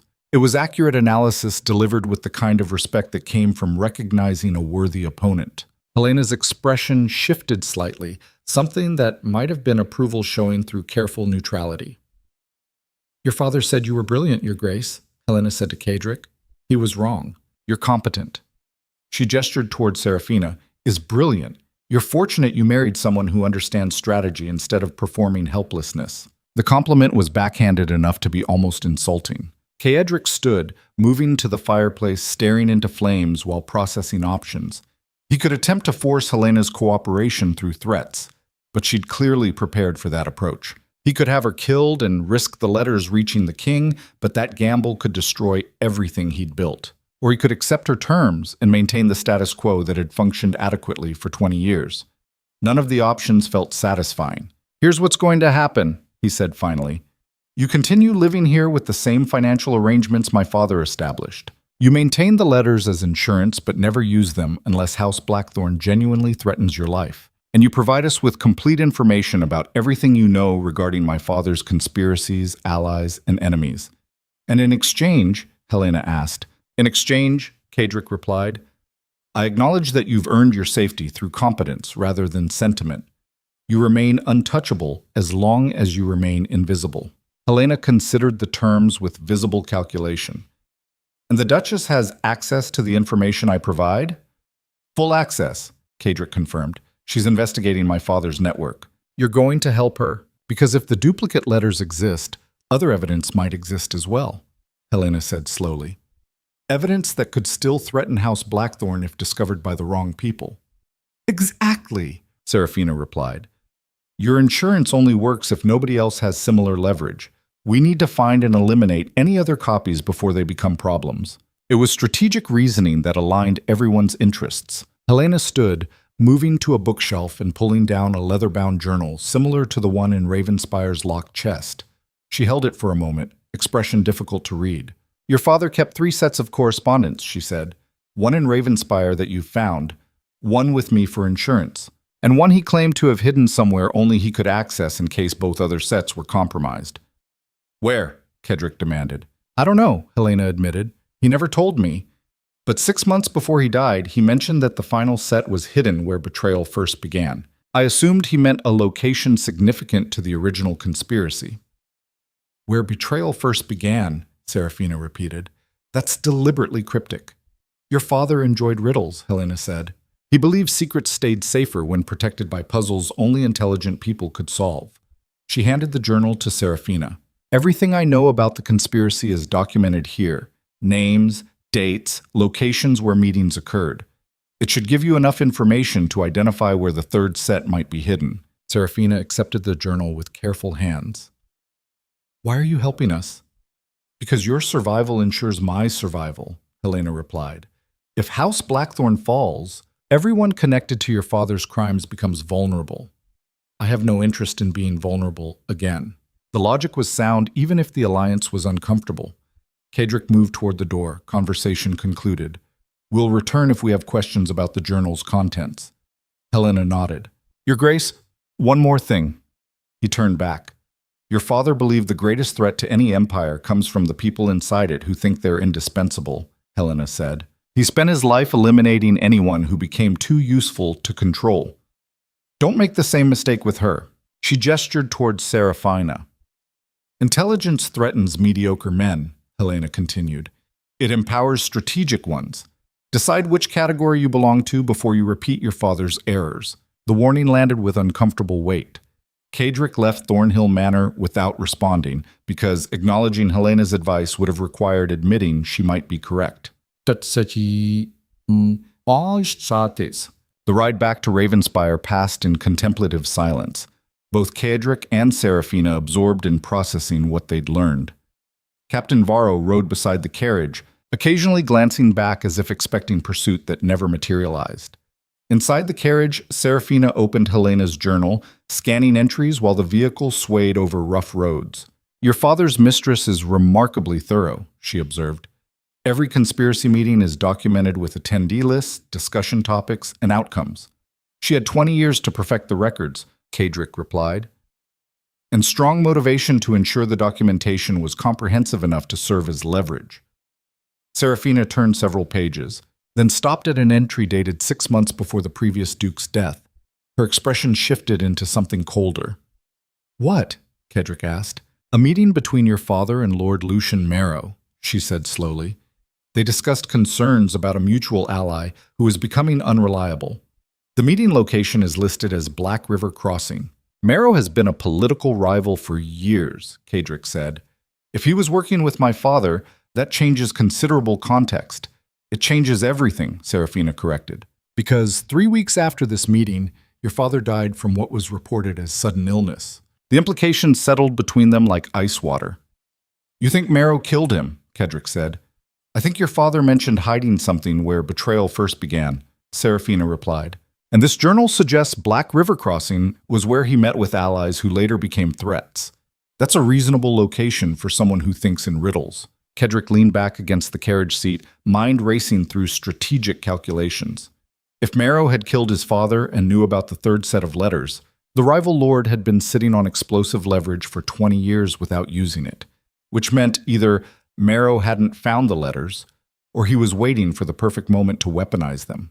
We go to Black River Crossing, Kedrick said. When? Seraphina asked. Tonight, he replied. If Marrow knows about those letters, every day we wait gives him more opportunity to move first. The carriage rolled through Ravenspire's gates as sunset stained the sky the color of old blood. Kedrick issued orders the moment they entered the keep, guards mobilizing with practiced efficiency. Within 2 hours, a small armed company was prepared to ride north toward Black River Crossing. Seraphina changed into riding clothes and emerged from her chambers carrying Helena's journal and a determined expression. You're not coming, Kadrick said. Yes, I am, she replied. I'm the one who found the connection in Helena's records. I'm the one who knows what we're looking for. You need me there. It's potentially dangerous, Kadrick argued. Everything in this fortress is potentially dangerous, Seraphina countered. I'm either a partner in this investigation or I'm decorative weight you're protecting because you don't trust my competence. Choose. Captain Varro made a sound that might have been suppressed laughter.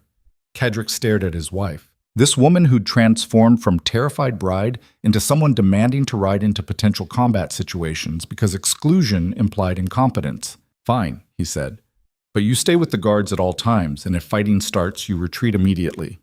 Agreed, she replied.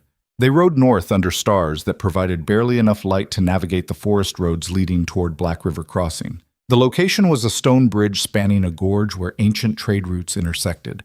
Significant enough for clandestine meetings, but isolated enough to avoid casual witnesses. The company approached cautiously, guards fanning out to secure the perimeter while Kadrick and Seraphina dismounted at the bridge's southern approach. The structure was old, probably 3 centuries, with worn stones and spaces between blocks where water and time had eroded mortar. A perfect location for someone to hide documents that needed to survive weather but remain accessible. Start searching, Kadrick ordered. Guards began examining the bridge systematically, checking underneath spans and probing between stones with careful attention. Seraphina moved along the eastern side, running her hands over rock surfaces and testing blocks for loose movement. An hour passed without discovery. Then Seraphina's voice cut through the darkness. Here, I found something. Kadrick crossed the bridge, boots echoing on stone. Seraphina stood beside a section where several blocks showed signs of recent disturbance, fresh tool marks visible in the mortar. Someone's accessed this recently, she said. Within the past few months based on weathering patterns. Captain Varro and 2 guards used pry bars to carefully remove the loosened stones, revealing a hollow space behind the wall. Inside sat a metal box similar to the one in Ravenspire's archives, sealed with wax that bore the Blackthorn family crest. Kadrick reached in and pulled out the box, metal cold against his hands. He broke the seal and opened the container. Inside lay documents identical to those in the locked chest, complete correspondence between his father and various noble families detailing treasonous conspiracy. But these letters included something the Ravenspire collection didn't. Evidence that Lord Lucian Marrow had poisoned the previous duke after growing concerned about the conspiracy's exposure risk. And beneath those documents, a final letter addressed directly to Kadrick, dated 1 week before his father's death. He opened it with hands that were steadier than his thoughts. The letter was written in his father's precise handwriting, and its contents made Kadrick's blood run cold. My son, if you're reading this, Marrow has killed me as I suspected he would. The coward believed eliminating me would end the conspiracy's threats. He was wrong. I've ensured evidence of his patricide is documented here. Use it to destroy him when the time is strategically appropriate. But more importantly, understand that power requires sacrificing everything, including the people who help you acquire it. I built this empire through blood and betrayal. You'll maintain it the same way. Never trust anyone completely. Never let affection override strategic necessity. The moment you prioritize a person over power, you've already lost. Your father wanted you to inherit strength. I'm teaching you through example what strength costs. The letter was signed with the Blackthorn seal and his father's full formal name. Caedric stood holding evidence that his father had anticipated his own murder and chosen to use it as a teaching moment rather than prevention. That the man who'd ruled the Northern Territories through absolute control had apparently believed demonstrating the costs of power mattered more than surviving to continue wielding it. It was either brilliant strategic thinking or complete insanity, possibly both. Seraphina read the letter over his shoulder, her breathing changing as she processed the implications. Your father was testing whether you'd prioritize revenge over strategic advantage, she said quietly. Whether you'd destroy Marrow immediately or wait until the timing served larger purposes. He's been dead 20 years, Caedric replied, and I've let Marrow live because he's useful as a rival who keeps other nobles from growing complacent. That's exactly what your father wanted you to learn, Seraphina said. That strategic patience matters more than emotional satisfaction. She paused, then continued carefully. But the part about never prioritizing people over power, that's where he was wrong. How? Caedric asked. Because he died alone with only a mistress he'd hidden away and a son he'd trained to be as ruthless as himself, Seraphina replied. He built an empire, but nobody mourned when it killed him. That's not strength. That's hollowness disguised as control. The observation landed harder than it should have. Caedric carefully folded the letter, returning it to the box with the other documents. He stood on the bridge where his father had hidden evidence of betrayal and strategic murder, and felt something close to what other men might recognize as grief, except sharper and more complicated. His father had orchestrated his own death as a lesson in how power functioned, and Caedric had spent 20 years proving he'd learned that lesson by ruling exactly the way his father had taught him, through fear and absolute control and strategic isolation. We're keeping all of this, Caedric said finally. The evidence against Marrow, the conspiracy documents, everything. It all goes into Ravenspire's secure archives where only we have access. What about Marrow? Captain Varro asked. Nothing, Caedric replied. We do nothing. He doesn't know we have this evidence, which means he's still operating under the assumption his crime remains hidden. That uncertainty makes him more useful than destroying him would. Seraphina nodded slowly. Keep him afraid of exposure without confirming whether we actually know anything. Psychological pressure without kinetic action. Exactly, Caedric said. They rode back to Ravenspire as dawn began staining the eastern sky, carrying documents that explained 20 years of political maneuvering and revealed exactly what kind of man Caedric's father had been. The kind who'd sacrifice everything, including himself, to teach his heir that power required the same sacrifices. It was a lesson Caedric had internalized so thoroughly that he'd spent 2 decades becoming exactly the monster his father had trained him to be. Until a woman had arrived carrying banned philosophy and brutal honesty, and somehow started making him question whether the isolation his father claimed was necessary was actually just damage being passed down as strategy. The uncertainty was becoming impossible to ignore.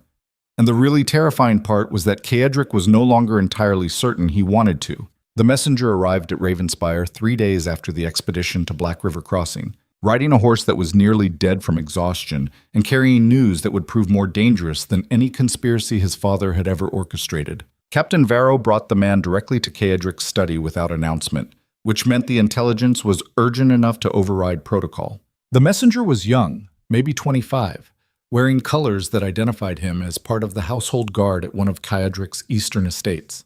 Blood stained his left sleeve, and his face carried the particular exhaustion that came from riding through the night while expecting pursuit. Your Grace, the messenger said, voice hoarse. Baron Wexford's son has seized the eastern garrison. He's claiming you murdered his father without trial, and that House Blackthorn has no legitimate authority over the Northern Territories. Caedric set down the financial report he'd been reviewing, the numbers suddenly irrelevant against the reality of open rebellion. Baron Wexford had been one of the 3 men executed at midnight a month ago, punishment for crimes their fathers had committed against his own family. Strategic justice delivered with precision, except apparently the Baron's son disagreed about the justice part. How many men does he command? Kadric asked. Approximately 300 soldiers from the eastern garrison, plus maybe another 200 mercenaries he's hired from across the border, the messenger replied. He's fortified the garrison and sent riders to other noble houses, asking them to join the uprising. It was textbook rebellion strategy, and the timing was suspiciously perfect. Kadric stood, moving to the map of the northern territories that dominated one wall of his study. The eastern garrison controlled a strategic crossroads that connected 3 major trade routes. Lose that position, and half the region's commerce became vulnerable to interdiction. Which noble houses has he contacted? Kadric asked. Lord Marrow received messengers yesterday, the man replied. Count Aldrich's family as well, and several minor houses along the eastern border. The names formed a pattern that was becoming uncomfortably clear. Every family mentioned had lost someone to Kadric's executions over the past decade. Every one of them had reason to want him destroyed and enough desperation to risk open warfare. Captain Varro stood beside the map, expression grim. If Marrow joins the rebellion, Your Grace, we're looking at potential civil war across the northern territories. Kadric studied the map, calculating distances and supply routes with the cold focus that had kept him alive through 20 years of political maneuvering. The eastern garrison was defensible but not impregnable. A siege would take weeks and cost resources he couldn't afford to waste. But ignoring the rebellion would signal weakness that every other ambitious noble would interpret as opportunity. There were no good options, only choices about which kind of damage was most acceptable. Mobilize the household guard and send word to our allied houses that we're calling in their treaty obligations, Kadric ordered. I want a force of at least 500 men ready to march within 2 days. Varro nodded, already moving toward the door to issue orders. And Captain, Kadric added, Your Grace, send scouts to monitor Lord Marrow's estates. I want to know the moment he starts mobilizing his own forces. After Varro left, Kadric stood alone in his study, staring at the map and feeling something close to what other men might recognize as dread. He'd executed those nobles believing the message would prevent future challenges. Instead, he'd apparently created exactly the kind of coordinated resistance his father had spent decades preventing. The strategic miscalculation was both obvious and catastrophic in retrospect. Power built through fear only remained stable as long as the fear stayed stronger than the desperation. Push people hard enough and eventually they stopped calculating survival and started calculating revenge. His father's letter from Black River Crossing echoed in memory, the warning about sacrificing everything to maintain control, about never letting affection override strategic necessity. Except his father's absolute adherence to that philosophy had gotten him poisoned by an ally who decided the conspiracy had become more dangerous than useful. Maybe the lesson wasn't about being ruthless enough. Maybe it was about recognizing when ruthlessness stopped serving strategic purposes and started creating the exact threats it was supposed to prevent. The door opened without knocking, which meant either Varro had returned with urgent updates or Seraphina had decided protocol was less important than whatever she needed to discuss. It was the latter. She entered carrying Helena's journal and wearing an expression that suggested she'd discovered something that was about to make an already terrible situation significantly worse. We have a problem, she said without preamble. Another one, Kadric replied. A worse one, she corrected. I've been cross-referencing Helena's conspiracy records against the families Baron Wexford's son contacted for his rebellion. Every single house he approached was involved in your father's original treason plot. That's not coincidental, Kadric said. No, she agreed, it's coordinated. Someone with knowledge of your father's conspiracy is organizing these families into unified resistance. They're using shared guilt as leverage to force cooperation. Lord Marrow, Kadric said. Seraphina shook her head. Marrow was your father's ally, but he killed him to prevent exposure.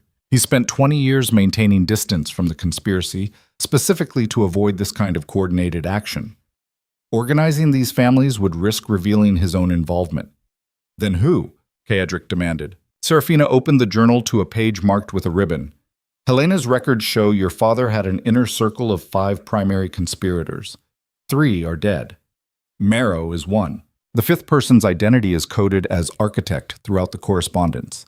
She looked up from the journal, expression cold. Whoever architect is, they knew everything about your father's plans. They helped design the conspiracy's structure. And according to these notes, They were specifically responsible for creating the blackmail evidence system. Helena, Kaedric said. Helena is Verity in these records, Seraphina replied. Architect is someone else. Someone who had access to information about which noble families were vulnerable and how to document their crimes. Someone positioned to gather intelligence across multiple houses simultaneously. The implications settled like ice water in Kaedric's chest. Someone inside my household, he said quietly. Or someone who had access to your household for years, Seraphina replied. The correspondence suggests Architect was embedded in a position where they could observe operations without attracting attention while maintaining connections to noble families across the region. Kaedric moved to his desk, pulling out personnel records that documented everyone who'd served House Blackthorn during his father's reign.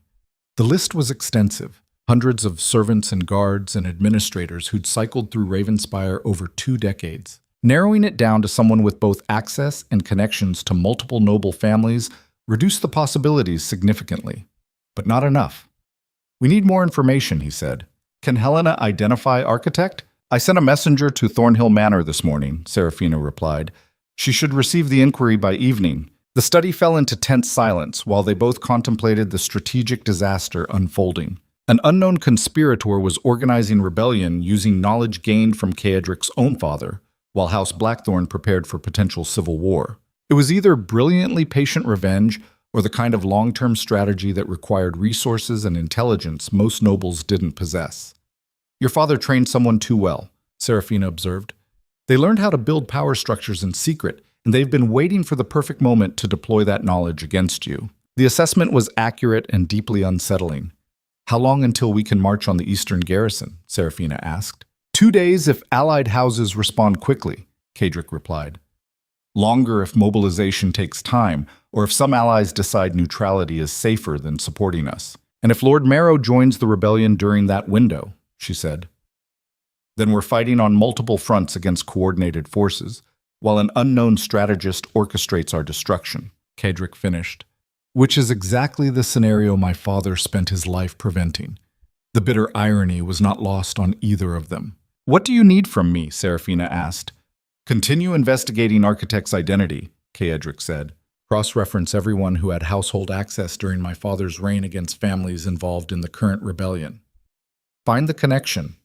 And if I can't find it in time, she asked. Then we march towards the eastern garrison, not knowing whether someone inside our own forces is feeding intelligence to the enemy, Kaedric replied, which significantly increases the probability this ends with House Blackthorn's destruction. Seraphina held his gaze for a long moment, and something passed between them that wasn't quite trust, but felt close enough to be dangerous. She'd become the person he consulted during crisis, the intelligence he relied on when strategic decisions required more information than intuition could provide. His father's warning about never prioritizing people over power echoed again. Except right now, the person he was prioritizing was also the strategic asset most likely to identify the threat destroying them. So maybe his father's absolute rule had exceptions after all. Or maybe Kaedric was making exactly the kind of miscalculation that would prove fatal. I'll find Architect, Seraphina said with more confidence than the timeline justified. After she left, Kaedric stood alone in his study while the fortress mobilized around him, servants rushing through corridors and guards assembling in training yards, the machinery of war engaging with practiced efficiency. He'd ruled the Northern Territories for 20 years through absolute control and strategic fear. Now, someone who understood that system perfectly was using its own architecture to tear it apart. The question was whether Kaedric could adapt fast enough to survive the dismantling. Patik. Helena Corvain's response arrived by fast courier the next morning, delivered directly to Seraphina while she worked in the archives, surrounded by 20 years of correspondence and personnel records. The older woman's handwriting was precise as always, but the content carried urgency that suggested she understood exactly how dangerous the situation had become. The letter contained a single name, Matthias Thornwell. Seraphina read the name 3 times, each repetition making the implications more catastrophic. Matthias, the household steward who'd served 3 generations of Blackthorns, who had access to every document, every conversation, every strategic decision made in Ravenspire for 40 years, who'd been standing beside Kaedric during most of the executions and political maneuvering that had shaped the Northern Territories, who knew exactly which noble families harbored resentment and how to coordinate them into unified action. Helena's letter continued with details that confirmed the identification. Matthias had been recruited by Kaedric's father specifically because his family had connections across multiple noble houses through generations of service in various estates. The old steward's network of relatives and former colleagues created intelligence-gathering opportunities most spies couldn't access. He'd been the perfect architect for a conspiracy that required coordination across competing interests. And he'd apparently survived the conspiracy's collapse by becoming so essential to daily operations that eliminating him would have crippled House Blackthorn's administrative functions. It was brilliant strategy hidden behind decades of loyal service. Seraphina stood in the archive chamber holding proof that the man who'd been helping her investigate corruption had been orchestrating that corruption the entire time, and felt something close to what other people might call betrayal, except colder and more clarifying. She'd trusted him because Kaedric trusted him. Kaedric trusted him because his father had trusted him. And his father had trusted him because Matthias had been too useful to question. The pattern was so obvious in retrospect that missing it felt like professional failure. She gathered Helena's letter and the supporting documentation, then moved through Ravenspire's corridors with purpose that made servants step aside without being asked. Guards stationed outside Kaedric's study straightened when she approached. "I need to see the Duke immediately," she said. "He's at a military planning session with Captain Varro and the garrison commanders," one guard replied. "Then interrupt it," Seraphina ordered. "What I have is more urgent than tactical discussions." The guard hesitated, clearly weighing protocol against the Duchess's tone, then opened the study door and announced her presence. Kaedric looked up from the map table where he'd been discussing supply routes with 4 senior officers. His expression shifted from irritation at the interruption to sharp focus when he saw Seraphina's face. "Everyone out," he ordered. "Now." The officers evacuated with the kind of speed that came from recognizing when private conversations were about to contain information above their security clearance. Captain Varro was the last to leave, closing the door behind him with a final glance that suggested he suspected whatever was about to be discussed would fundamentally change the strategic situation. He was correct. Seraphina crossed to the desk and laid out Helena's letter alongside the supporting documentation she'd compiled. "I found architect," she said. "It's Matthias." The silence that followed felt like the moment before a building collapses. Everything still holding together but the structural integrity already compromised beyond recovery. Kaedric picked up Helena's letter, reading it with the kind of deliberate slowness that suggested he was fighting the urge to dismiss the accusation immediately. Then he set it down and stared at the document Seraphina had arranged, his expression revealing nothing except the absolute control he'd spent 20 years perfecting. "You're certain," he said finally. "Helena identified him directly," Seraphina replied. "And the personnel records confirm he has exactly the connections and access required. He's been your father's architect and yours for 4 decades. Kaedric moved to the window overlooking the training yards where soldiers drilled in preparation for war. He stood with his back to her for a long moment, hands clasped behind him in a posture that would have looked calm to anyone who didn't know him well enough to recognize the tension in his shoulders. "Matthias has been with this house since before I was born," Kaedric said quietly. "He was at my father's side through every political crisis. He held my mother's hand when she died. He's the one person in this fortress I never questioned." "Which made him perfect cover," Seraphina replied. "Your father understood that the best place to hide conspiracy is inside absolute trust. Matthias became so essential that eliminating him would have damaged operations more than his potential betrayal threatened stability." "Until now," Kaedric said. "Until now," she agreed. The training yard sounds drifted through the window, officers shouting orders while soldiers responded with disciplined precision. The machinery of military power functioned perfectly, while the administrative foundation supporting it rotted from deliberate sabotage hidden inside loyal service. Kaedric turned from the window, and the expression on his face was colder than Seraphina had ever seen. "Where is he now?" he asked. "Last I saw, he was coordinating supply logistics for the military mobilization," she replied. "He's been working with the garrison commanders all morning." "Still useful," Kaedric observed. "Still essential enough that removing him mid-crisis could compromise our ability to respond effectively." The strategic calculation was visible in his voice, weighing immediate action against tactical necessity. "You're considering letting him continue," Seraphina said carefully. "I'm considering that arresting my household steward for treason. Hours before marching to suppress a rebellion signals to everyone in this fortress that I can't identify threats until they've already metastasized, Kaedric replied. That kind of perceived incompetence is almost as dangerous as the actual betrayal. So you pretend you don't know, she said. I pretend I don't know until the timing serves strategic purposes better than emotional satisfaction, Kaedric corrected. Then I eliminate him in a way that demonstrates control rather than reaction.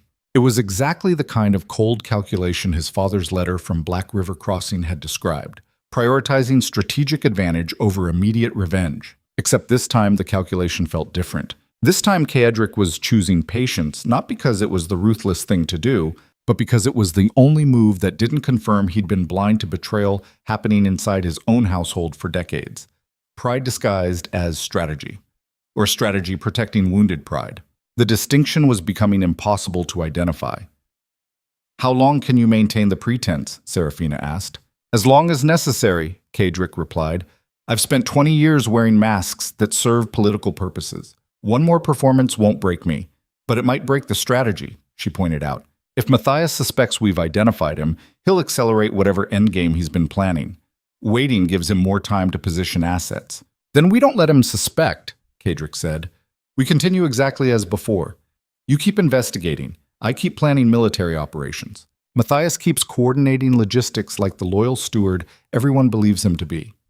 And when the performance ends? Seraphina asked. When it ends, I'll make certain that everyone who ever considered betraying House Blackthorn understands exactly what happens to people who mistake my patience for weakness, Kaedric replied.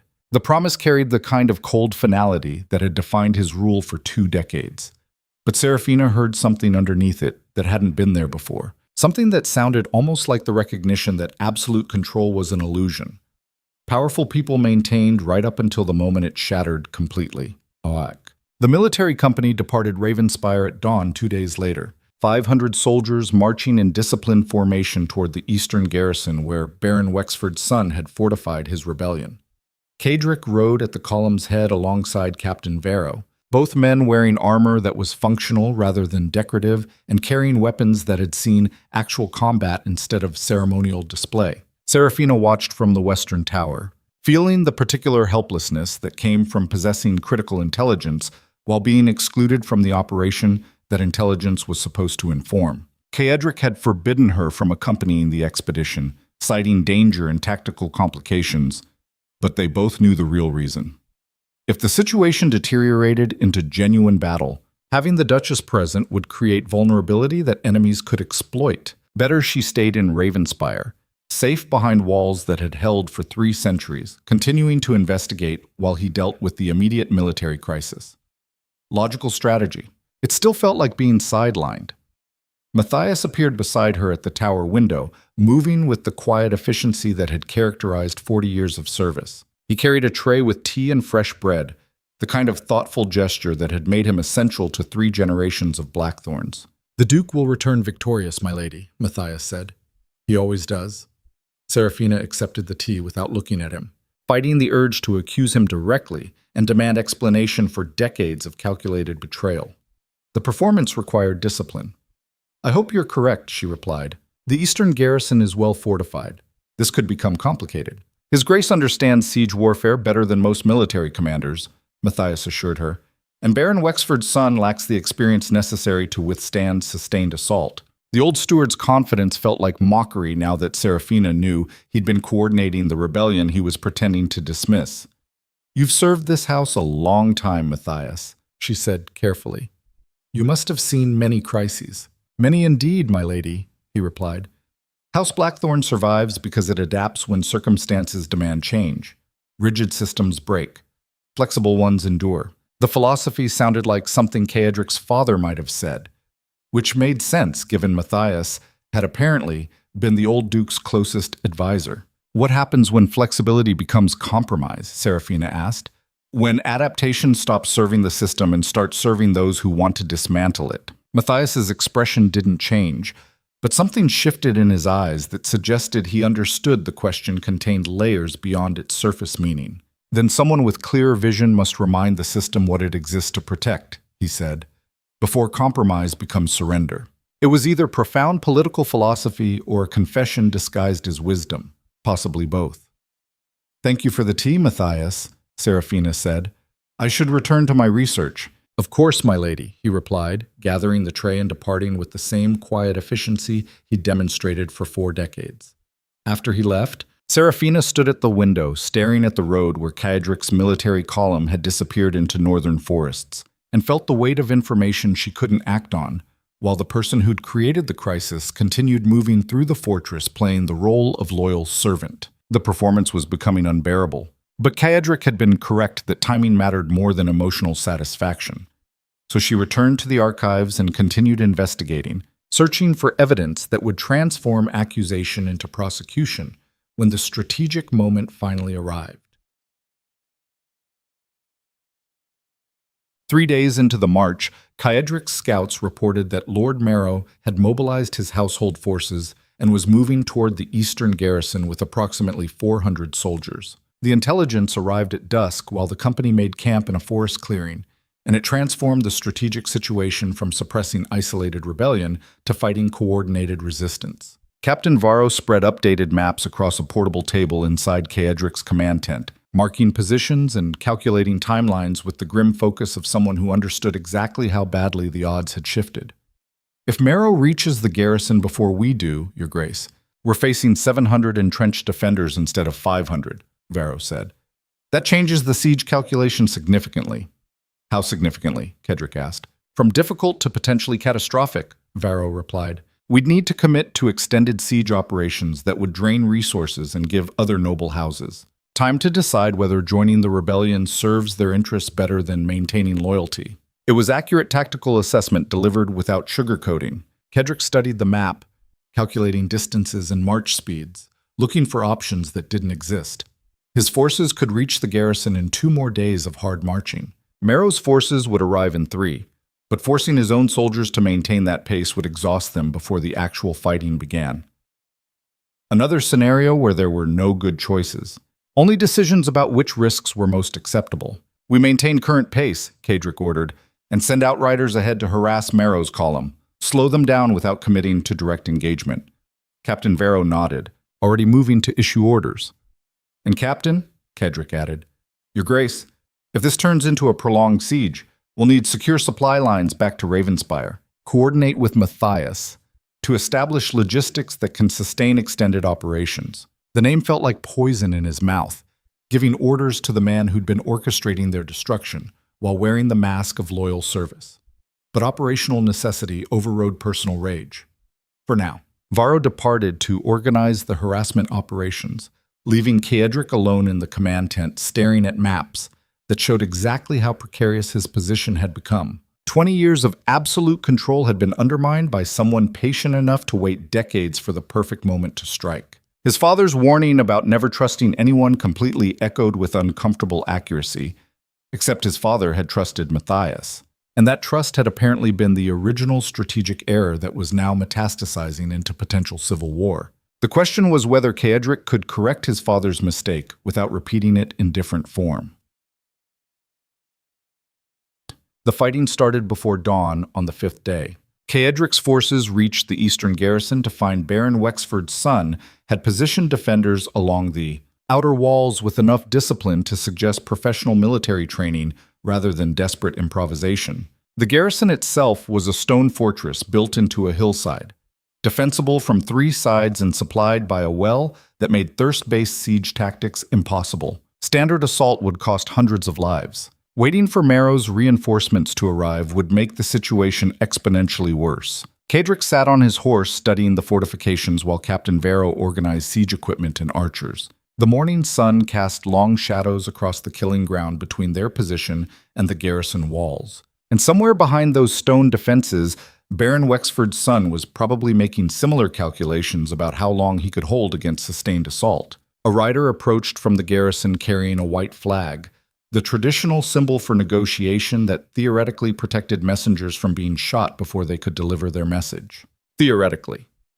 The rider stopped 20 paces from Kaedric's position and called out in a voice trained to carry across battlefields. "Baron Wexford's son requests parley with Duke Blackthorn before unnecessary blood is shed." Practical strategy disguised as mercy. Ceadric considered refusing because negotiations suggested weakness, and weakness invited additional challenges from observers who were certainly watching this confrontation to measure his response. But negotiations also created opportunities to identify weaknesses that assault wouldn't reveal. "Tell your master I'll meet him in neutral ground between our positions," Ceadric called back. "1 hour. No guards beyond the two of us." The rider wheeled his horse and galloped back toward the garrison. Captain Varro moved closer, expression troubled. "Your Grace, meeting him without guards is unnecessary risk." "Everything about this situation is unnecessary risk," Ceadric replied. "At least this way I'll learn what he actually wants before we start killing each other's soldiers." An hour later, Ceadric rode into the space between armies carrying no weapons except the knife every nobleman wore as formality. Baron Wexford's son approached from the opposite direction, young and angry and wearing armor that was expensive enough to demonstrate he'd spent considerable resources preparing for this confrontation. They met in the center of empty ground, while hundreds of soldiers watched from their respective positions. The young baron dismounted, and up close Ceadric could see the family resemblance to the man he'd executed a month earlier.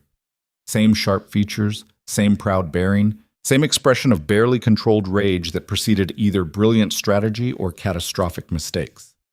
"Your Grace," the baron said with precise formality that somehow conveyed contempt. "Thank you for accepting this parley." "You requested the meeting," Ceadric replied. "State your terms." "My terms are simple," the baron said. "You murdered my father without trial, without evidence presented before noble council, without any of the legal protections that supposedly govern how this kingdom functions. I'm demanding accountability.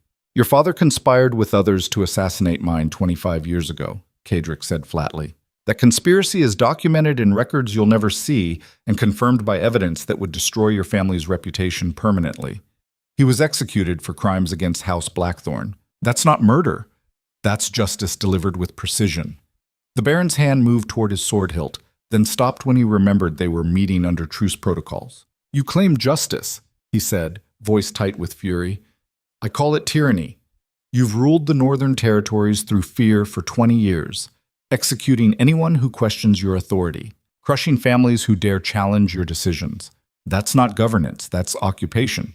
It was actually an accurate assessment, which made it more dangerous than mere insult. "What exactly do you want, Baron?" Ceadric asked. "Because if this parley is just opportunity to express grievances, we're wasting time that could be spent fighting. I want you to abdicate," the Baron said. "Step down as Duke, surrender your titles and lands to noble council oversight, and submit to trial for the murders you've committed under the pretense of maintaining order." The demand was audacious enough to be almost impressive. "And if I refuse?" Ceadric asked. "Then we fight until one of us is destroyed," the Baron replied. "And regardless of who wins this particular battle, the message will spread across Valamont that Duke Blackthorn isn't invincible, that his rule can be challenged, that fear isn't sufficient foundation for permanent power." It was exactly the kind of symbolic victory that would encourage every ambitious noble in the kingdom to test whether Ceadric's control was as absolute as his reputation suggested. Even if Ceadric won the immediate battle, the Baron's challenge had already accomplished its strategic goal. "You understand this ends with your death," Ceadric said quietly. "Probably," the Baron agreed, "but it also ends with everyone knowing I chose death over submission. That's worth more than survival under your rule." The conviction in his voice was genuine, the kind of certainty that came from deciding principles mattered more than pragmatic calculation. It was either admirable or suicidal, definitely dangerous. "Then we have nothing further to discuss," Ceadric said.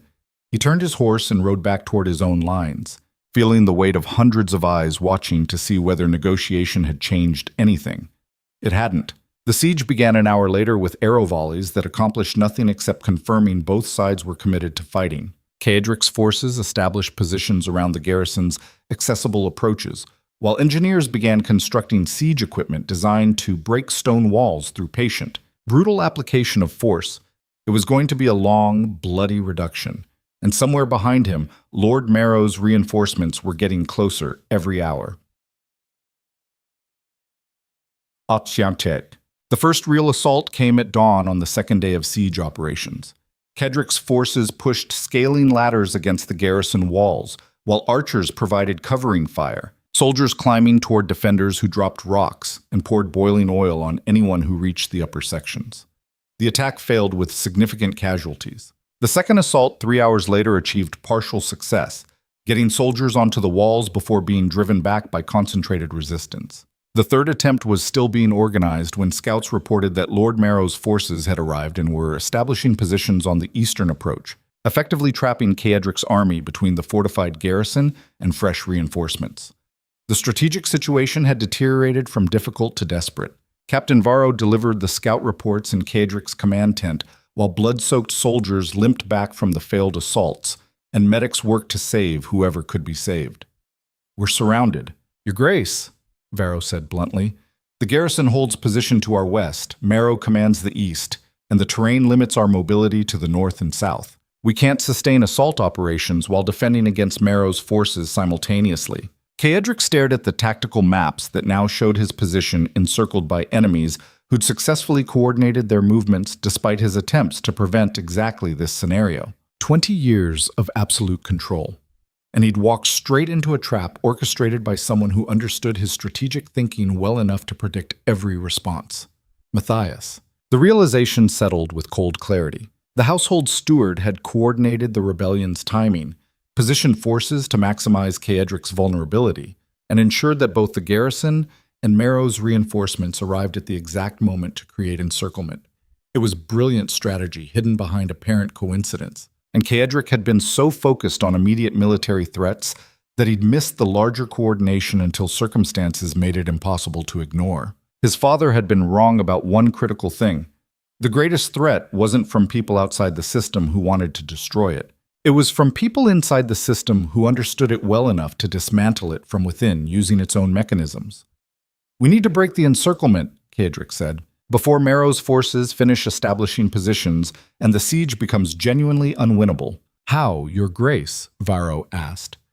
"We lack the strength to assault both positions simultaneously, and retreating signals defeat that will encourage every hostile house to move against us." "Then we don't assault," Caedric replied. "We negotiate." The suggestion clearly surprised Varro.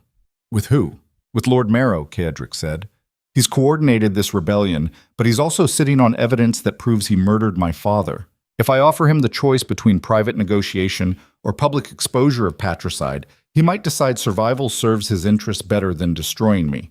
"That's offering leverage to an enemy," Varro pointed out. "That's using information strategically instead of emotionally," Caedric corrected. "My father taught me that power requires being willing to negotiate with people you'd prefer to destroy when survival demands it."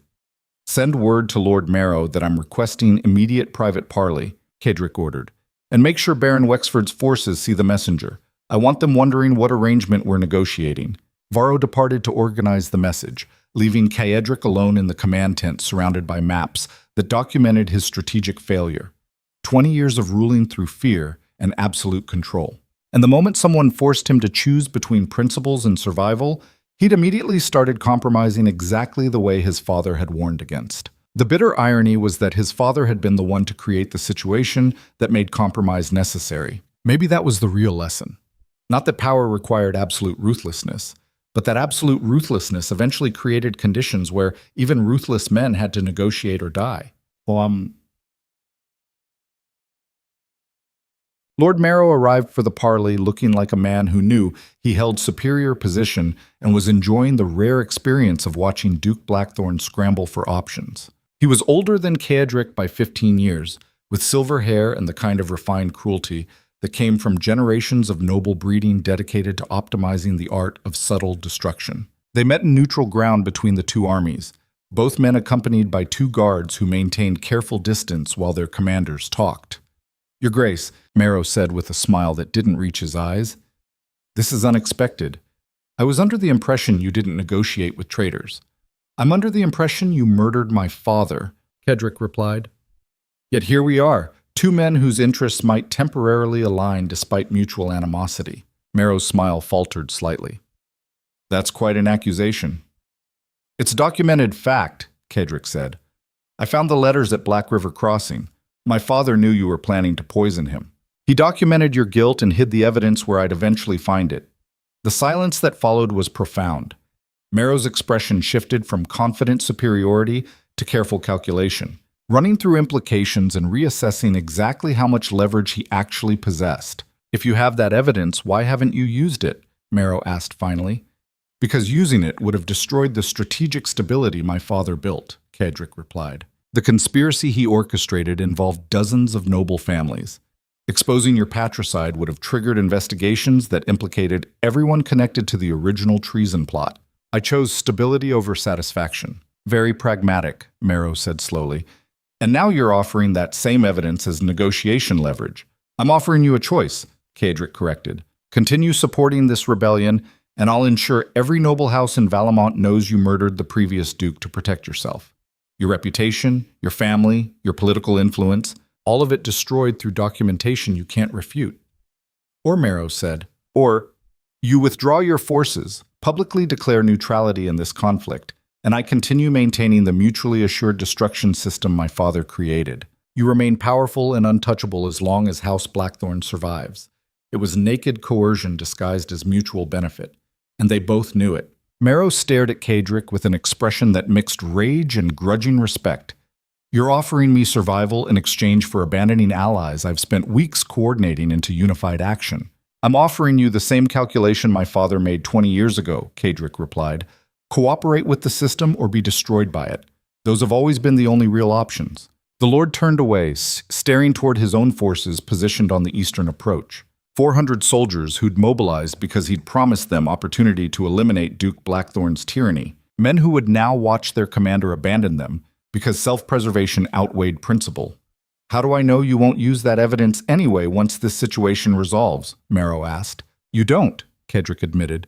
You're trusting that I value stability more than revenge, which is the same gamble everyone in this system makes every day.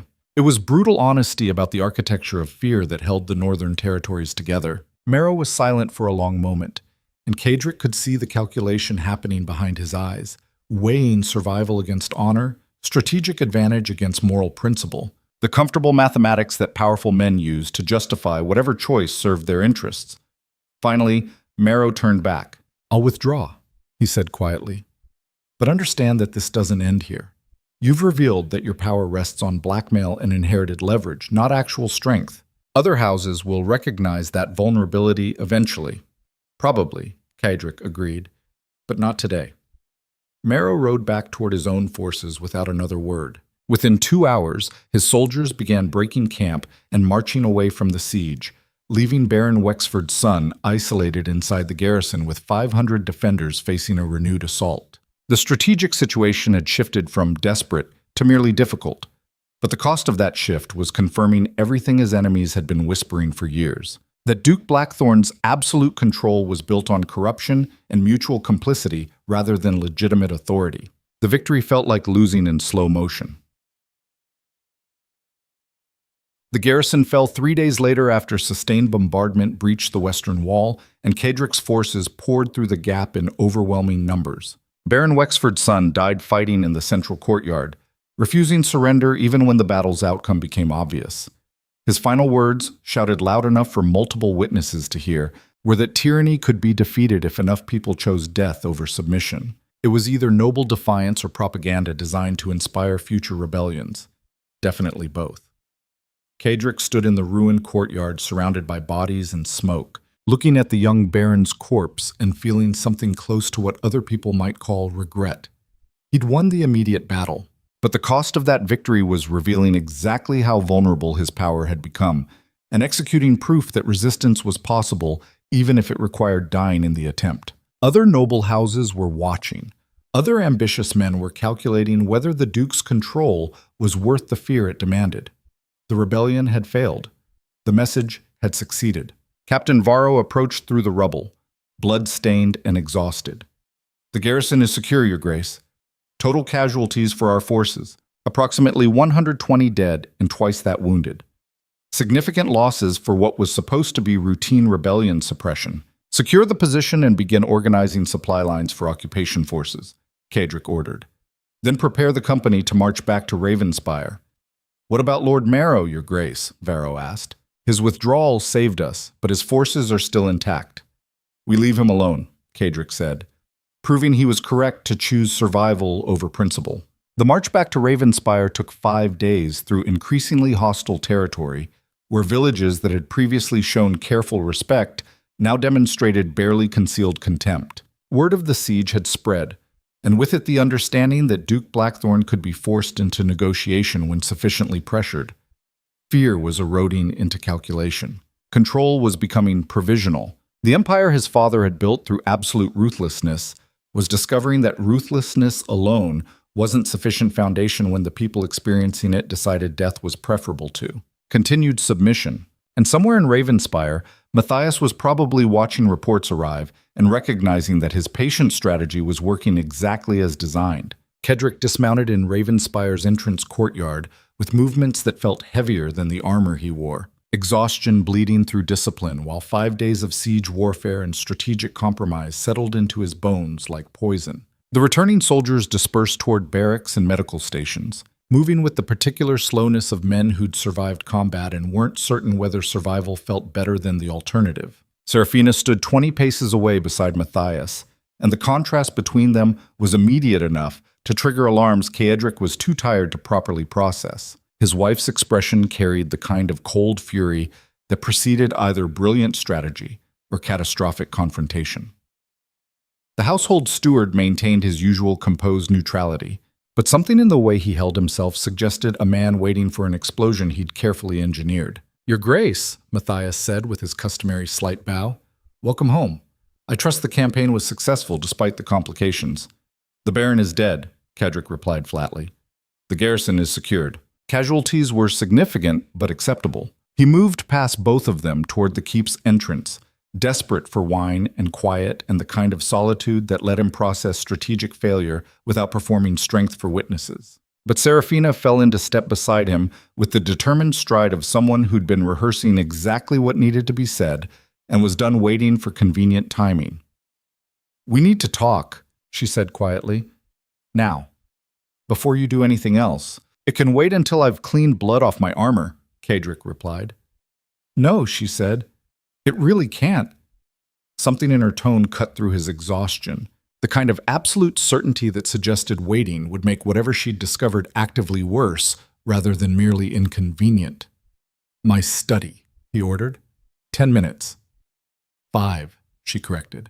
"What I found doesn't improve with contemplation." She walked away before he could argue, leaving Kedrick standing in the entrance hall while servants removed his armor with practiced efficiency and guards stationed themselves at their usual positions. Matthias appeared at his shoulder carrying the inevitable reports that required immediate attention, administrative details about supply logistics and household management that normally would have received careful review. "Not now," Kedrick said. "Your Grace, there are matters requiring your signature before evening," Matthias began. "I said not now," Kedrick repeated, voice dropping into the register that ended discussions regardless of their importance.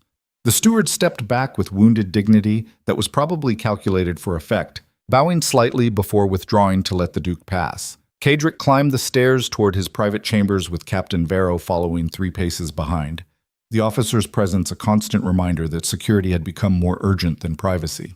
"Will you be requiring guards inside the study during your meeting with the Duchess?" Varro asked. "No," Kedrick replied. "Whatever she's discovered, it's information I need to hear without witnesses editing their reactions." Varro nodded and took position outside the study door as Kedrick entered the familiar space that suddenly felt less secure than it had before the siege. He poured whiskey from the crystal decanter, drank it standing, and was reaching for a second glass when Seraphina entered carrying a leather case stuffed with documents. She closed the door behind her with deliberate care, then locked it. "That's dramatic," Kedrick observed. "That's necessary," she replied.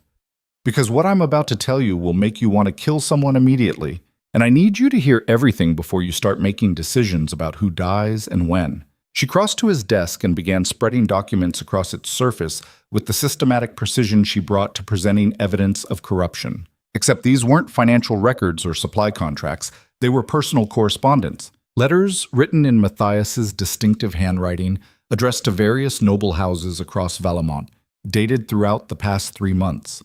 Kedrick picked up the first letter, scanning contents that made his blood temperature drop several degrees. It was addressed to Baron Wexford's son, outlining exactly when Duke Blackthorn would be most vulnerable to coordinated rebellion and suggesting the eastern garrison as the optimal position for fortification. Strategic advice delivered with enough detail to confirm the author understood Ravenspire's operational planning intimately. "Where did you find these?" Kadric asked, voice carefully neutral. "Hidden in the steward's private chambers," Seraphina replied. "He has a locked cabinet behind a false panel in his sitting room wall. I found it 3 days ago while you were at the siege." "You broke into his quarters," Kedrick said. "I investigated a suspected traitor's private spaces using methods appropriate to the situation," she corrected. "And I found comprehensive evidence that Matthias has been coordinating every aspect of the rebellion you just spent a week suppressing."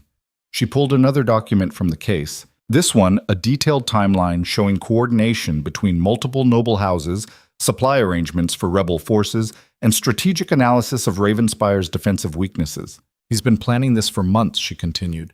"Maybe years. Every execution you performed, every noble you threatened, every strategic move you made to maintain control. Matthias was documenting it and using that information to recruit families who wanted you destroyed." Kedrick sat down in his chair, the exhaustion he'd been fighting suddenly becoming impossible to ignore. He stared at the evidence spread across his desk. Decades of loyal service revealed as decades of patient betrayal, and felt something close to what other people might recognize as grief, except colder and more clarifying. His father had trusted Matthias. He had trusted Matthias. 3 generations of Blackthorns had built their empire on the foundation of believing their household steward was the one person whose loyalty was absolute, and it had all been performance. Strategic deception maintained through 40 years of perfect service, while building networks that could destroy everything House Blackthorn had created. "Does he know you found this?" Kadric asked finally. "I don't think so," Seraphina replied. "I was extremely careful. The locks were replaced exactly as I found them, and I've maintained normal interaction since the discovery." She moved closer, leaning against the desk. "But Kadric, he's still coordinating something. There are letters dated from yesterday, correspondence with houses you didn't fight during the siege. He's not finished. The rebellion at the eastern garrison was just the opening move." "Of course it was," Kadric said quietly, "because Matthias understood that the goal wasn't destroying me in a single battle. It was demonstrating that I could be fought, that my power could be challenged, that fear alone wasn't sufficient foundation when people decided principles mattered more than survival." The Baron's final words in the garrison courtyard echoed in memory, shouting about tyranny being defeatable if enough people chose death over submission. Matthias had written that speech, or at least provided the philosophy that made it resonate. "What do you want to do?" Seraphina asked. Kadric looked at his wife, this woman who'd arrived terrified and exhausted, and had somehow transformed into someone breaking into traitors' chambers to gather evidence while her husband fought battles that were designed to fail. She'd been investigating corruption and identifying threats while he'd been executing surface problems without recognizing the systemic disease underneath. She'd become exactly the kind of strategic partner his father had claimed was impossible, which meant either his father had been wrong about fundamental things, or Kadric was making catastrophic miscalculations about who to trust. The uncertainty was becoming familiar enough to be almost comfortable. "I want to know how deep this goes," Kadric said. "Matthias has been embedded in this house for 40 years. He knows every operation, every alliance, every vulnerability. If he's coordinating rebellion, he's not doing it alone." She pulled another document from the case. "I found a list of household staff who've been receiving irregular payments from an account Matthias controls. 17 people in total, including 3 guards, 2 kitchen staff, and the head of your stables. They're all compromised," Kadric said. "They're all potential intelligence assets," Seraphina corrected. "Whether they're actively betraying you or just being paid for information they don't recognize as sensitive is something we'd need to determine individually." "How long would that take?" he asked. "Longer than we probably have," she admitted, "because the most recent correspondence suggests Matthias is preparing for something that happens soon, within days rather than weeks." The timing aligned uncomfortably with Kadric's return from the siege, battered and strategically weakened, having revealed to every noble house in Valamont that his absolute control could be negotiated when sufficiently pressured. Perfect conditions for a coup. "He's going to move against me here," Kadric said. "Inside Ravenspire, where he controls staff and knows the defenses better than anyone except Captain Vero." "That's my assessment," Seraphina agreed. "The rebellion at the garrison was designed to draw you away from the fortress while Matthias positioned assets for internal takeover. You were supposed to die in the siege or return too weakened to resist coordinated uprising." Except I survived, Kadric said. And you found his evidence. We found his evidence, she corrected. This was investigative work we did together even when separated by 300 miles. The distinction mattered in ways Kadric was still learning to recognize.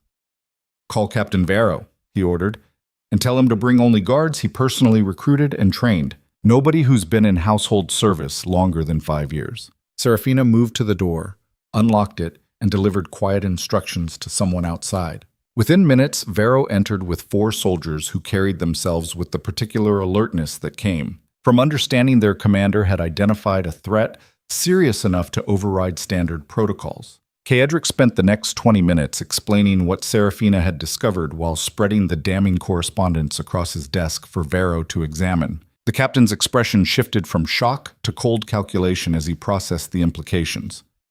We need to arrest him immediately, Varro said when the explanation concluded, before he realizes we've identified his network. That's one option, Kadric agreed.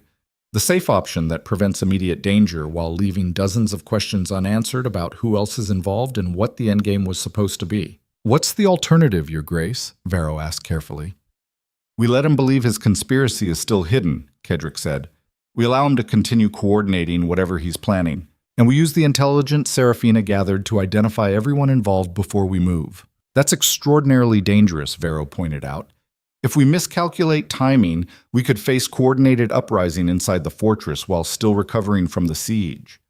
Yes, Kadric agreed, but it's the only approach that lets us eliminate the entire network instead of just the most visible conspirator. He looked at Seraphina, who'd been listening without commenting. What's your assessment? He asked. Safe immediate action or dangerous patience? She considered the question with visible focus, weighing tactical advantage against strategic risk the way she'd learned to do while auditing corruption in supply chains and financial operations. Dangerous patience, she said finally, because Matthias is brilliant enough that removing him without understanding his full network just creates space for someone else to activate whatever infrastructure he's built. We need to see the complete architecture before we start dismantling it. It was exactly the reasoning Kadric had been leaning toward, which meant either they were both correct or they were both making the same catastrophic miscalculation. Here's what we're going to do, Kadric said. Seraphina continues normal activities while monitoring Matthias's movements and correspondence. Captain Varro positions trusted guards at critical locations without creating obvious security changes. I return to standard operations while appearing weakened from the siege. We're setting a trap, Varro said. We're creating conditions where Matthias believes his plan is working, Kadric corrected. Then we spring the trap when everyone involved has revealed themselves. How do we know when that moment arrives? Seraphina asked. When he moves directly against me, Kadric replied. Whatever he's planning, it requires eliminating the Duke. He'll have to expose himself to execute that action. That's when we take everyone simultaneously. The plan was elegant and suicidal in roughly equal proportions. Captain Varro clearly thought so based on his expression, but he nodded acceptance anyway because 20 years of service had taught him that arguing with Duke Blackthorn's strategic decisions was professionally futile. One more thing, Kadric added. Nobody outside this room knows we've identified the conspiracy. If word spreads before we're ready to act, Matthias will accelerate his timeline, and we lose our advantage. Understood, Your Grace, Varro said. After the captain left with his guards to begin quiet repositioning of security, Seraphina remained in the study, gathering the correspondence back into its leather case with careful movements. You're planning to use yourself as bait, she said without looking at him. I'm planning to create circumstances where my enemies reveal themselves before striking, Kadric replied. That's the same thing described with better vocabulary, she pointed out. You're deliberately making yourself vulnerable to draw out a conspiracy that's been 40 years in construction. That's not strategy. That's controlled suicide. It's the only move that eliminates the threat permanently instead of temporarily, he countered. She finished securing the documents and finally met his eyes across the desk. I didn't spend 3 weeks breaking into chambers and investigating corruption just to watch you get yourself killed because you're too proud to admit that sometimes survival matters more than symbolic victory. The accusation landed harder than it should have. This isn't about pride, Kadric said. Yes, it is, Seraphina replied. This is about proving you're still absolutely in control even after everything that's happened. The siege, the negotiation with Marrow, the discovery that your household steward has been betraying you for decades. You're trying to demonstrate that none of it matters because you're still Duke Blackthorn who rules through fear and strategic brilliance. She moved closer, voice dropping. But fear only works when people believe you're invincible. Right now, every noble house in Valamont knows you can be pressured into negotiation. They know your power has limits. Using yourself as bait doesn't prove strength. It proves desperation. The assessment was accurate enough to be genuinely painful. What do you suggest instead? Cadric asked. I suggest we work together instead of you performing solitary control while I watch from the margins, Seraphina said. I suggest you stop treating this like a test of your personal dominance and start treating it like what it actually is, a strategic problem that requires both of us to solve. Partnership, Cadric said slowly. Mutual survival, she corrected. Because if Matthias succeeds in killing you, I'm not surviving the aftermath. I'm the crown-appointed wife who was supposed to tie you closer to royal interests. The moment you're gone, I become a liability every conspirator wants eliminated. She was correct, and they both knew it. Fine, Cadric said. We plan this together. What's your recommendation? Seraphina moved to the tactical maps mounted on the study wall, the same maps Cadric had been using to plan military operations for 2 decades. She studied them with the focused intensity she brought to auditing complex systems, looking for patterns and vulnerabilities. Matthias will move during some kind of public event, she said. Something where your attention is divided and security is complicated by crowds or ceremony. That's when conspiracies strike, when targets are visible but protected security is stretched thin. What's the next major event on Ravenspire's schedule? Cadric asked. The Northern Lords' Council meeting in 4 days, she replied. Approximately 30 noble families gathering to discuss territorial disputes and trade agreements. You're required to preside as Duke. It was perfect timing for a coup.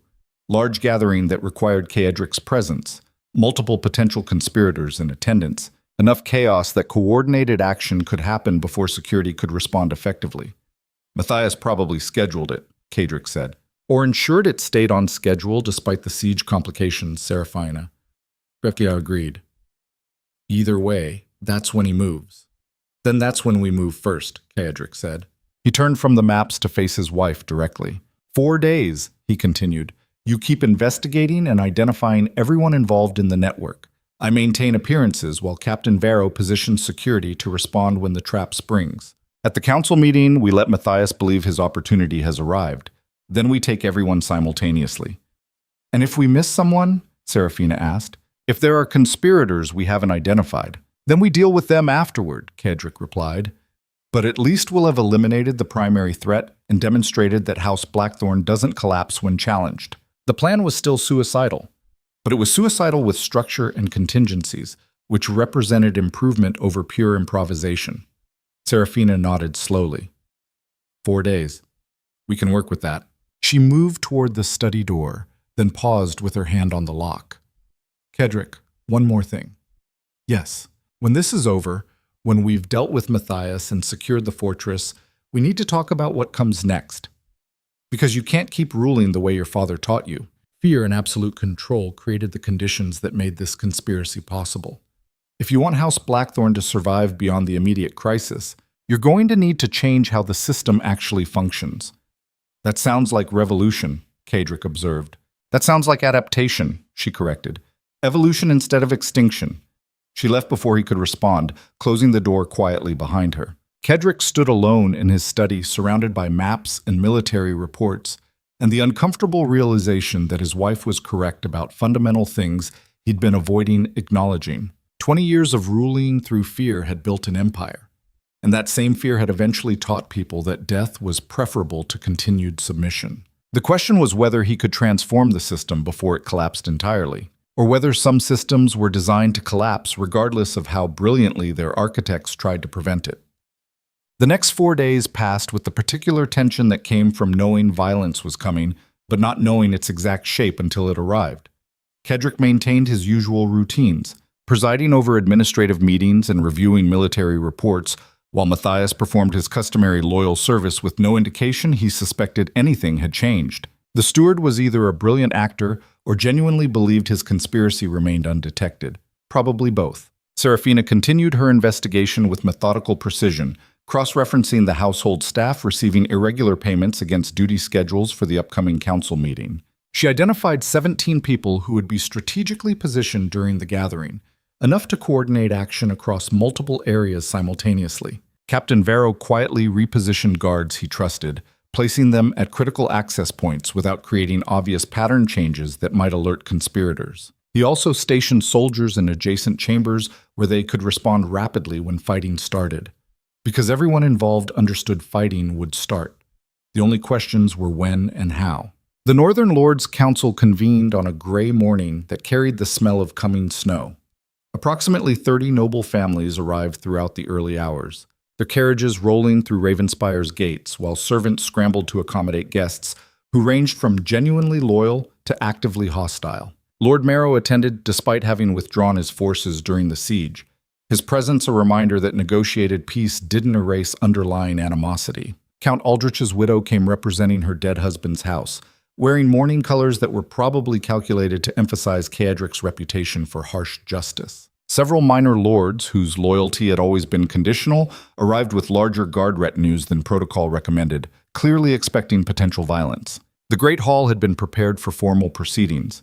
Long tables arranged in a horseshoe configuration with Caedric's position at the head. Banners representing various houses hung from the vaulted ceiling, centuries of noble lineage displayed like accusations against anyone who'd challenged their authority. Matthias supervised the arrangements with his usual meticulous attention, ensuring everything functioned perfectly while probably calculating exactly when to activate whatever conspiracy he'd spent months orchestrating. Seraphina entered the hall wearing dark blue silk that was elegant but practical, positioning herself at one of the side tables where she could observe without drawing attention. Several nobles stared at her with open curiosity. The crown-appointed duchess who'd arrived terrified and somehow become Duke Blackthorn's administrative weapon within weeks. Caedric took his position at the head table, Captain Varro standing 3 paces behind his right shoulder, and called the council to order with the formal phrases that opened every gathering. "My lords and ladies," he began, "we convene to address territorial disputes and trade agreements that require resolution before winter makes negotiation impossible." The standard opening that every council had used for generations. Except this time, everyone in the room understood the real negotiation happening underneath the formal proceedings. Whether Duke Blackthorn still commanded enough authority to maintain control after being challenged successfully. Whether fear was sufficient foundation when people had watched him compromise with enemies instead of destroying them absolutely. The first hour passed with tedious discussion of grain quotas and border adjustments, minor lords presenting petitions that normally would have been resolved through administrative channels. It was performance disguised as governance, everyone testing whether Caedric would demonstrate the same ruthless efficiency that had characterized his rule for 20 years. He maintained perfect composure, addressing each petition with measured responses that neither granted nor denied completely, keeping everyone uncertain about where they actually stood. Matthias moved through the hall with quiet efficiency, ensuring wine glasses stayed filled and servants maintained appropriate attentiveness. He caught Caedric's eye once, offering a slight nod that suggested everything was proceeding according to plan. Their plans just weren't the same plan. 2 hours into the proceedings, Lord Marrow stood to address the council. His movement silenced the chamber immediately, everyone recognizing that whatever came next would matter more than grain quotas. "Your Grace," Marrow began with careful formality, "I wish to raise concerns about House Blackthorn's recent military operations and their implications for regional stability." The accusation was disguised as procedural inquiry, which made it more dangerous than direct challenge. "Speak," Caedric said. "The siege at the eastern garrison resulted in significant casualties and demonstrated that your authority can be contested through coordinated resistance," Marrow continued. "While you ultimately prevailed, the cost suggests your methods of governance may be creating more instability than they prevent." Several nobles murmured agreement, the sound rippling through the hall like wind before a storm. "You're suggesting my rule is destabilizing the region," Caedric said flatly. "I'm suggesting that governance through fear alone eventually teaches people to stop being afraid," Marrow replied. "The young baron died rather than submit. That suggests something fundamental has shifted in how nobles calculate the costs of resistance." It was accurate political analysis delivered as public criticism. Exactly the kind of challenge Caedric's father would have crushed immediately through overwhelming demonstration of power. Except crushing it now would confirm everything Marrow was implying about fear being the only tool House Blackthorn possessed. "What do you propose instead, Lord Marrow?" Caedric asked. That I rule through consensus and negotiation, allowing every ambitious lord to challenge decisions they find inconvenient. I propose you recognize that absolute control is an illusion maintained through violence, and illusions eventually shatter regardless of how much blood you use to preserve them, Marrow said. The chamber went completely silent, because what Marrow had just done was question the fundamental legitimacy of Duke Blackthorn's authority in front of every major noble house in the Northern Territories. It was either suicidal courage or the opening move in something larger. Cedric stood slowly, the movement drawing every eye in the hall. He could feel Matthias watching from the side of the chamber, the steward's expression carefully neutral, while probably calculating whether this confrontation was happening ahead of schedule or exactly when planned. "Lord Marrow," Cedric said quietly, voice carrying through the silence, "you withdrew your forces during the siege after I offered you negotiation instead of exposure. That suggests you understand perfectly well that my authority rests on more than simple fear." "It rests on blackmail," Marrow replied, "on inherited corruption and mutual complicity. That's not legitimate governance. That's hostage-taking disguised as political stability." The accusation hung in the air like smoke after an explosion. Several nobles shifted uncomfortably, clearly uncertain whether to support Marrow's challenge or maintain careful neutrality until they saw how the confrontation resolved. "You're attempting to undermine me publicly," Cedric observed. "In my own fortress, during a council I'm required to preside over. That's remarkably bold for someone whose survival depends on my continued discretion about past crimes." "Your discretion is just another word for leverage," Marrow countered, "and leverage only works when people believe you'll actually use it. But using it would destroy the system you've inherited, which means you're trapped by the same architecture your father built." It was brilliant strategy wrapped in public accusation. Marrow was demonstrating that challenging the Duke no longer resulted in immediate execution, which would encourage other nobles to calculate whether their own grievances justified risk. Cedric could crush the challenge through violence, confirming everything Marrow claimed about fear being his only tool. Or he could negotiate again, confirming that his power had limits and could be pressured when sufficiently challenged. There were no good options, only choices about which kind of damage was most acceptable. "Your point is made, Lord Marrow," Cedric said finally. "You've demonstrated before the council that Duke Blackthorn can be questioned without immediate lethal consequence. Does that satisfy your need for symbolic victory, or would you prefer to continue until one of us is forced to escalate beyond words?" The compromise was visible enough to sting, but it kept the situation from exploding into immediate violence while everyone involved was still calculating positions. Marrow smiled without warmth. "For now, Your Grace. This conversation can continue another time." He sat down, leaving the chamber buzzing with subdued conversation about what had just occurred. Cedric remained standing, feeling the weight of 30 noble families watching to see whether he'd been weakened permanently or merely demonstrated restraint. Then Matthias moved. The steward crossed the hall toward the head table carrying a wine decanter, the movement so routine that nobody noticed its significance except the people who'd been waiting for exactly this moment. Cedric caught Captain Varro's eye, the officer's hand moving incrementally toward his sword hilt.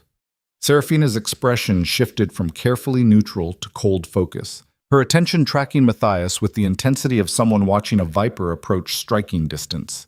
The steward reached the head table, poured wine into Cedric's glass with practiced precision, then leaned close enough that his next words wouldn't carry beyond the Duke's hearing.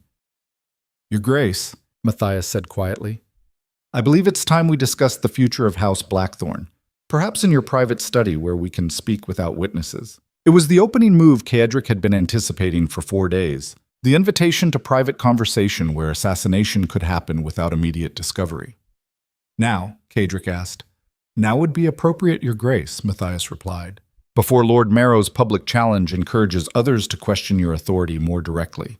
The logic was sound enough to be almost convincing, except Cedric knew exactly what would happen if he accepted the invitation and walked into private chambers with a traitor who'd spent 40 years positioning assets for exactly this opportunity. "Very well," Cedric said. "We'll discuss it." He stood, addressing the council with formal phrases about brief recess to address urgent administrative matters. Several nobles looked relieved at the interruption, clearly exhausted by the tension that had been building since Marrow's challenge. Cedric walked toward the hall's exit with Matthias 3 paces behind, moving through corridors lined with servants who'd been strategically positioned as part of the conspiracy network Seraphina had identified. Captain Varro followed at careful distance, hand resting on his sword hilt, while soldiers positioned in adjacent chambers began moving into coordinated positions. They reached Kadrick's private study, the familiar space that had always represented security, suddenly feeling like the exact opposite. Matthias entered behind him, closing the door with the same quiet efficiency he'd demonstrated for 40 years. Then he turned to face Kadrick, and the expression on the old steward's face was no longer carefully neutral. It was absolutely cold. "Your Grace," Matthias said, "I'm afraid we've reached the conclusion of an arrangement that's lasted 3 generations. House Blackthorn's time is finished." He pulled a knife from inside his coat, the blade catching firelight, and standing in the corridor outside, Seraphina heard the lock click into place while Captain Varro's soldiers surrounded the study door. Everyone understanding simultaneously that the trap they'd set had just sprung exactly as planned, except nobody was entirely certain anymore whether they'd trapped Matthias or whether Matthias had trapped them, because conspiracies that survived 40 years didn't reveal themselves accidentally. They revealed themselves when the architect decided the performance had served its purpose, and the real architecture underneath was ready to destroy everything built on its foundation. The knife in Matthias's hand was simple steel, the kind of weapon servants carried for cutting rope and opening crates. Nothing decorative or ceremonial about the blade that had probably been chosen specifically because it wouldn't attract attention when carried through fortress corridors. Kadrick watched the firelight play across its edge while his mind calculated distances and angles with the cold. Precision that had kept him alive through 20 years of political warfare that occasionally became the actual kind. "You've been planning this for a long time," Kadrick said, voice steady despite adrenaline sharpening every sense into painful clarity. 40 years, Your Grace," Matthias replied, "since the day your father recruited me to help coordinate his conspiracy. I watched him build an empire on fear and corruption, and I documented every crime while he believed I was his most loyal servant. Then I watched you inherit that empire and rule exactly the same way, never questioning whether the foundation was strong enough to support the weight of what you were building on top of it." The old steward moved closer, knife held with the comfortable familiarity of someone who'd used weapons before and understood how bodies broke when steel found the right angles. "Your father taught you that power requires sacrificing everything," Matthias continued. He was wrong. Power requires understanding that everything eventually sacrifices you. "I'm just accelerating the timeline." Behind the locked door, Kadrick could hear muffled sounds that suggested Captain Varro's soldiers were attempting entry while encountering resistance from staff positioned to delay them. The conspiracy had layers, contingencies built on top of contingencies, 40 years of patient construction designed to function even when partially exposed. Matthias had been brilliant, and Kadrick had been arrogant enough to believe he could trap brilliance that had been practicing deception since before he was born. The miscalculation was obvious in retrospect, which didn't make it less catastrophic in present circumstances. "You could have killed me years ago," Kadrick observed, watching for the tell that preceded violence, the shift in weight or expression that gave attackers away if you knew how to read bodies as weapons. "If this was always your plan, why wait until now?" "Because killing you wasn't enough," Matthias said.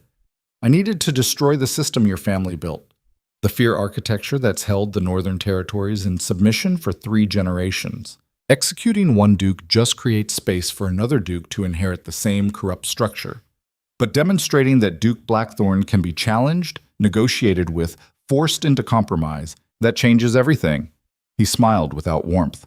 "The siege wasn't designed to kill you," he continued. "It was designed to prove you're not invincible.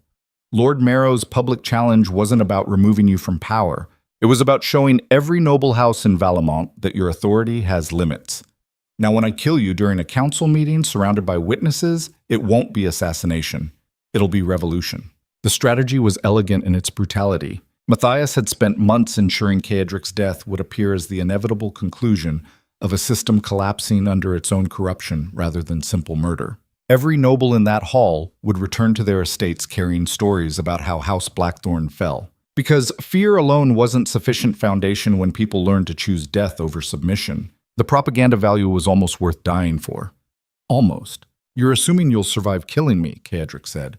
"Captain Varro has soldiers surrounding this study. Even if you succeed, you won't escape." "I don't need to escape, Your Grace," Matthias replied. "I'm 73 years old, and I've spent 4 decades building toward this moment. Survival was never part of the calculation. Legacy was." History remembering that House Blackthorn finally fell to someone inside the system who understood it well enough to dismantle it completely. The door behind Matthias shuddered as something heavy struck it from outside. Wood splintering, but the lock holding because fortresses built to withstand siege warfare don't install doors that break easily. Time was running out in multiple directions simultaneously. Kaedric could try to fight, but Matthias held position between him and the exit, and 40 years of loyal service meant the old steward knew exactly where the Duke kept weapons in his private study. Could try to negotiate, but men who'd spent decades planning symbolic martyrdom weren't usually receptive to last-minute compromise. Could try to stall until Vero's soldiers breached the door, but that assumed they'd arrived before the knife did. There were no good options. Only choices about how to die and what that death would mean for everything he'd built, and everyone who depended on House Blackthorn's continued existence. His father's voice echoed in memory. The letter from Black River Crossing, warning that power required sacrificing everything, including the people who helped you acquire it. That strength meant prioritizing control over affection. That the moment you valued a person more than power, you'd already lost. Except his father's absolute adherence to that philosophy had gotten him poisoned by an ally who'd decided the conspiracy had become more dangerous than useful. Maybe the lesson was never about being ruthless enough. Maybe it was about recognizing that systems built entirely on fear eventually teach people that death is preferable to continued submission. And no amount of strategic brilliance prevents that calculation from destroying everything you've created. The door shuddered again, hinges beginning to tear from stone. Matthias heard it and moved, closing the distance between them with surprising speed for someone his age. Knife coming up in a strike aimed at Kaedric's throat with enough force to kill instantly if it connected properly.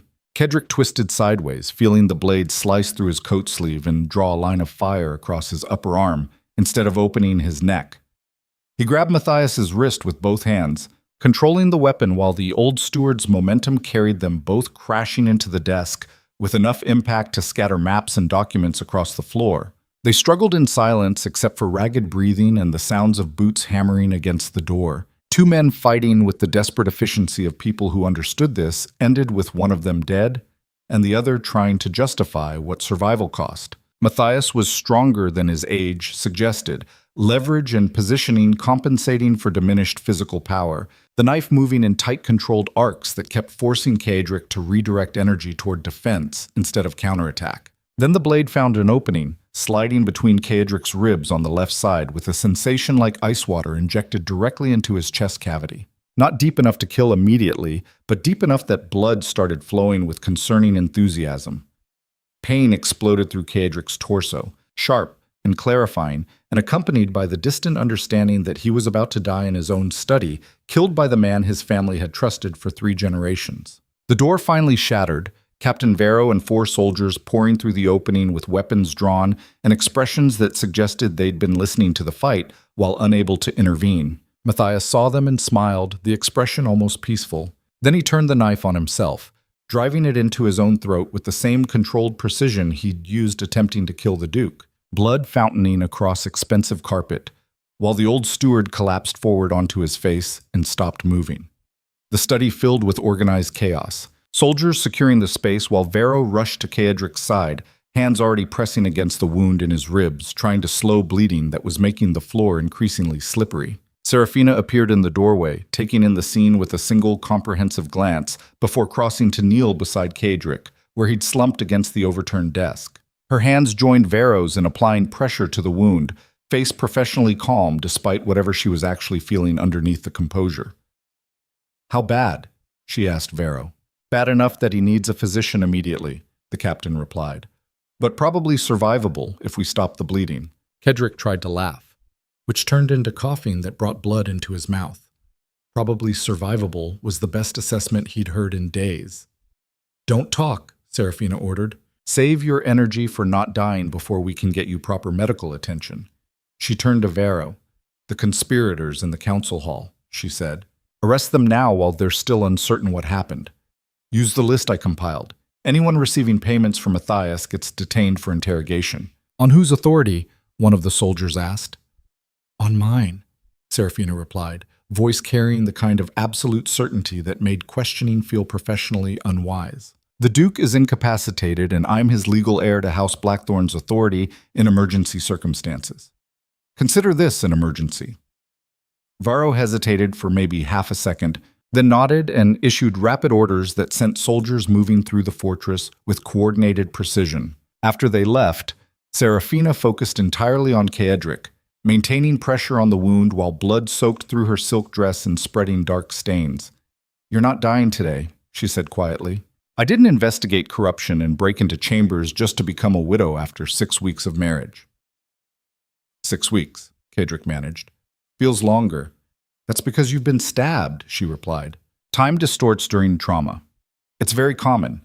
The clinical detachment was somehow reassuring. He watched her face while she worked. This woman who'd arrived terrified and exhausted and had somehow transformed into someone giving orders to military captains and applying battlefield medicine without visible panic. She'd become exactly what he'd needed without him recognizing he needed it. Strategic partner and investigative asset, and apparently someone willing to get blood on expensive silk, if it meant keeping him alive long enough to justify the investment of time she'd spent learning how his empire actually functioned.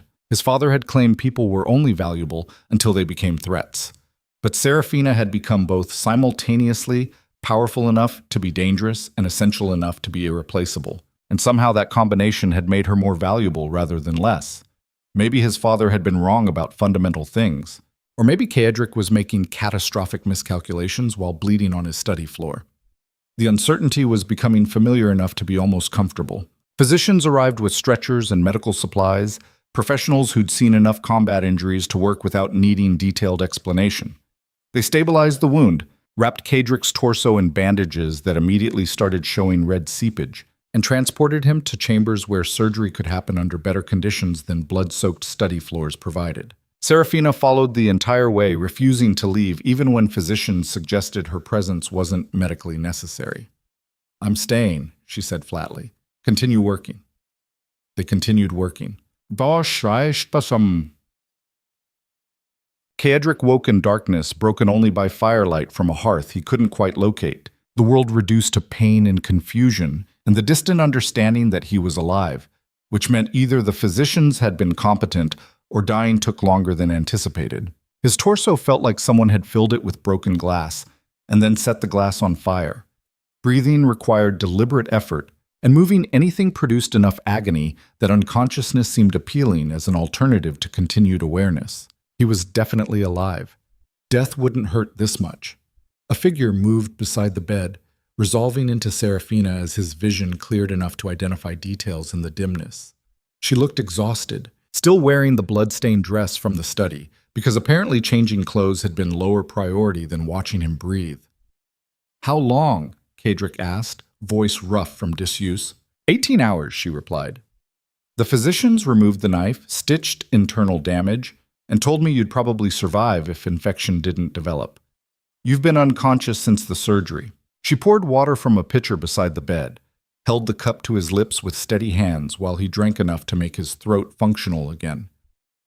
"What happened in the council hall?" he asked. "Varro arrested 17 conspirators using the list I compiled," Seraphina said. "Most surrendered without resistance once they realized Matthias was dead and coordination had collapsed. 3 tried to fight and were killed. The rest are being interrogated to identify anyone we missed." She set the cup down carefully. "Lord Marrow is demanding formal inquiry into whether the arrests were legal," she continued. "Several other nobles are questioning your authority to detain their peers without trial.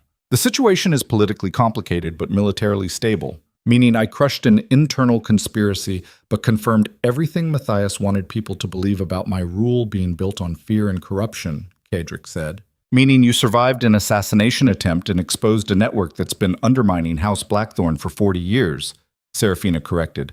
"How you choose to narrate what happened determines whether this becomes evidence of tyranny or evidence of competent threat management." She moved closer, firelight catching in her dark eyes. "But Kaedric, before you decide how to narrate anything, you need to actually decide something more fundamental. What kind of duke you're going to be when you recover from this. Because you can't keep ruling the way your father taught you. Fear worked until it stopped working. Absolute control functioned until someone patient enough dismantled it from inside. If you want House Blackthorn to survive beyond the immediate crisis, the system has to change. That sounds like revolution, Kaedric observed, echoing their earlier conversation. That sounds like evolution, she replied, adapting to survive instead of dying because you're too rigid to bend. She pulled a chair closer to the bed, settling into it with the exhausted posture of someone who'd been awake for more than a day managing emergencies. I've spent 18 hours running your empire while you were unconscious, she said, coordinating arrests, managing noble complaints, working with Varro to secure the fortress. I reviewed your father's correspondence with Helena, examined Matthias's conspiracy documents, analyzed every execution and political decision you've made in 20 years. And you want to know what I learned? Kaedric waited. I learned that you're brilliant at maintaining control through fear, but terrible at building anything that survives when the fear stops working, she continued. You've spent 2 decades executing threats and crushing rebellion and demonstrating that Duke Blackthorn's authority is absolute. And it created exactly the conditions that made Matthias's conspiracy possible, because people who have nothing to lose eventually decide death is preferable to submission. The assessment was accurate enough to hurt worse than the knife wound. What do you suggest instead? Kaedric asked. I suggest you start building systems that people actually want to preserve instead of systems they tolerate, because the alternative is worse, Seraphina said. I suggest you demonstrate that House Blackthorn can govern through competence instead of just violence. I suggest you prove that power can rest on something other than inherited corruption and mutual complicity. She leaned forward, voice dropping. And I suggest you acknowledge that partnership is stronger than domination, she continued. That having someone who understands how your empire functions and wants it to succeed makes you more powerful rather than less. That maybe your father was wrong about needing to sacrifice everything to maintain control. Her words settled into the darkness like stones dropped into deep water, ripples spreading through assumptions Kaedric had spent 20 years treating as fundamental truth. His father had ruled through absolute control and died poisoned by an ally who'd decided the conspiracy had become too dangerous. Kaedric had ruled the same way and nearly died because fear alone wasn't sufficient foundation when someone patient enough waited decades to dismantle it. Maybe the pattern suggested something about whether that approach actually worked long term. Or maybe he was making excuses for weakness while recovering from near-death experience. The uncertainty was exhausting. You're asking me to transform how House Blackthorn has ruled for 3 generations, Kaedric said finally. To abandon everything my father taught me about power requiring sacrifice and control, demanding ruthlessness.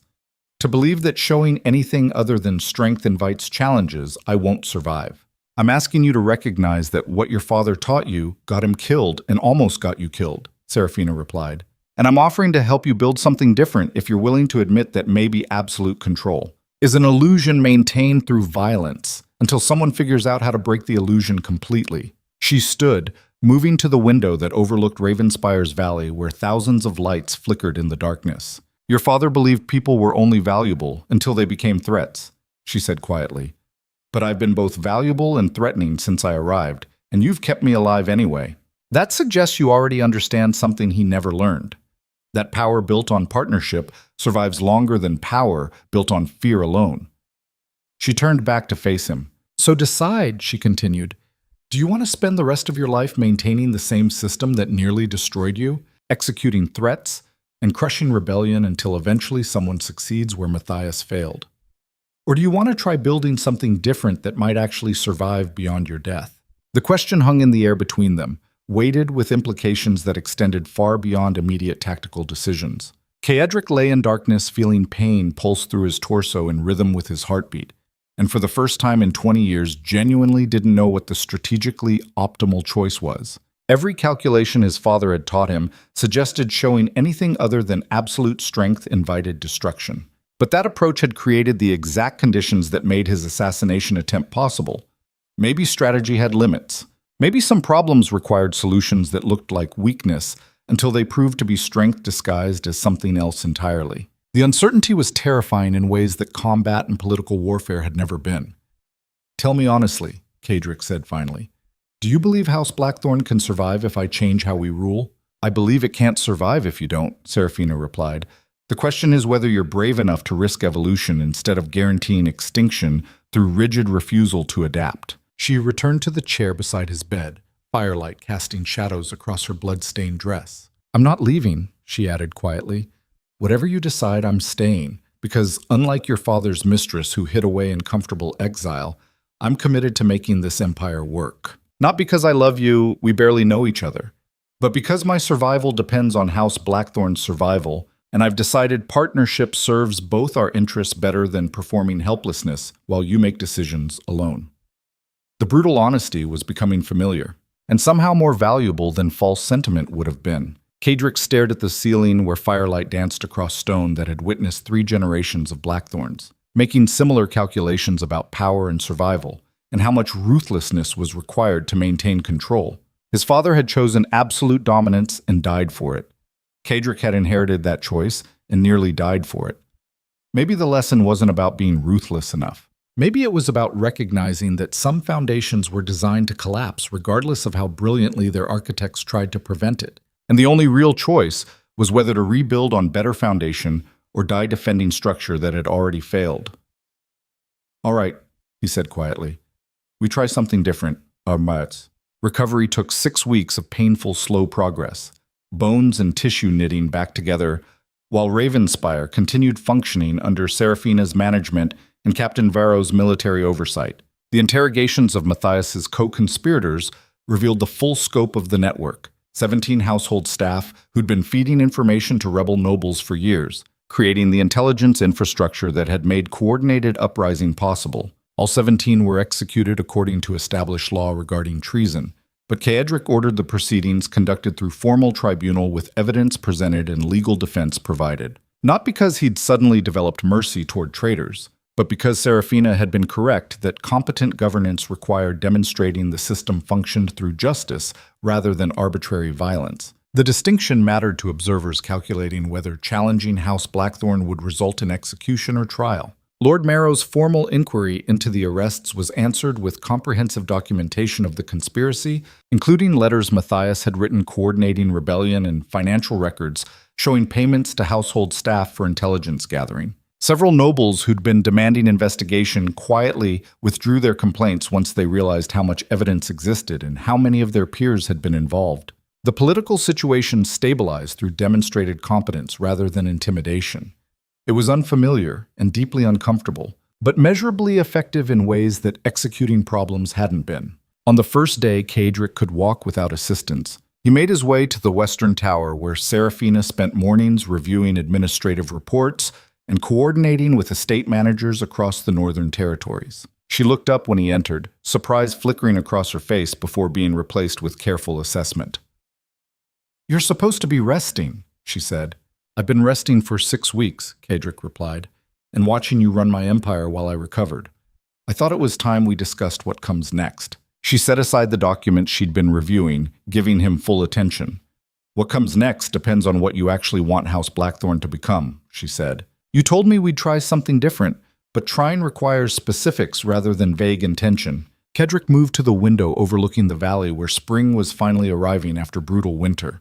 Snow melted from dark soil, revealing land that would need planting soon if harvest was going to feed the population through next year. "I want to rebuild the administrative systems to reduce corruption," he said. "Implement oversight that prevents another Matthias from embedding himself inside operations for decades. Establish legal frameworks that give nobles confidence.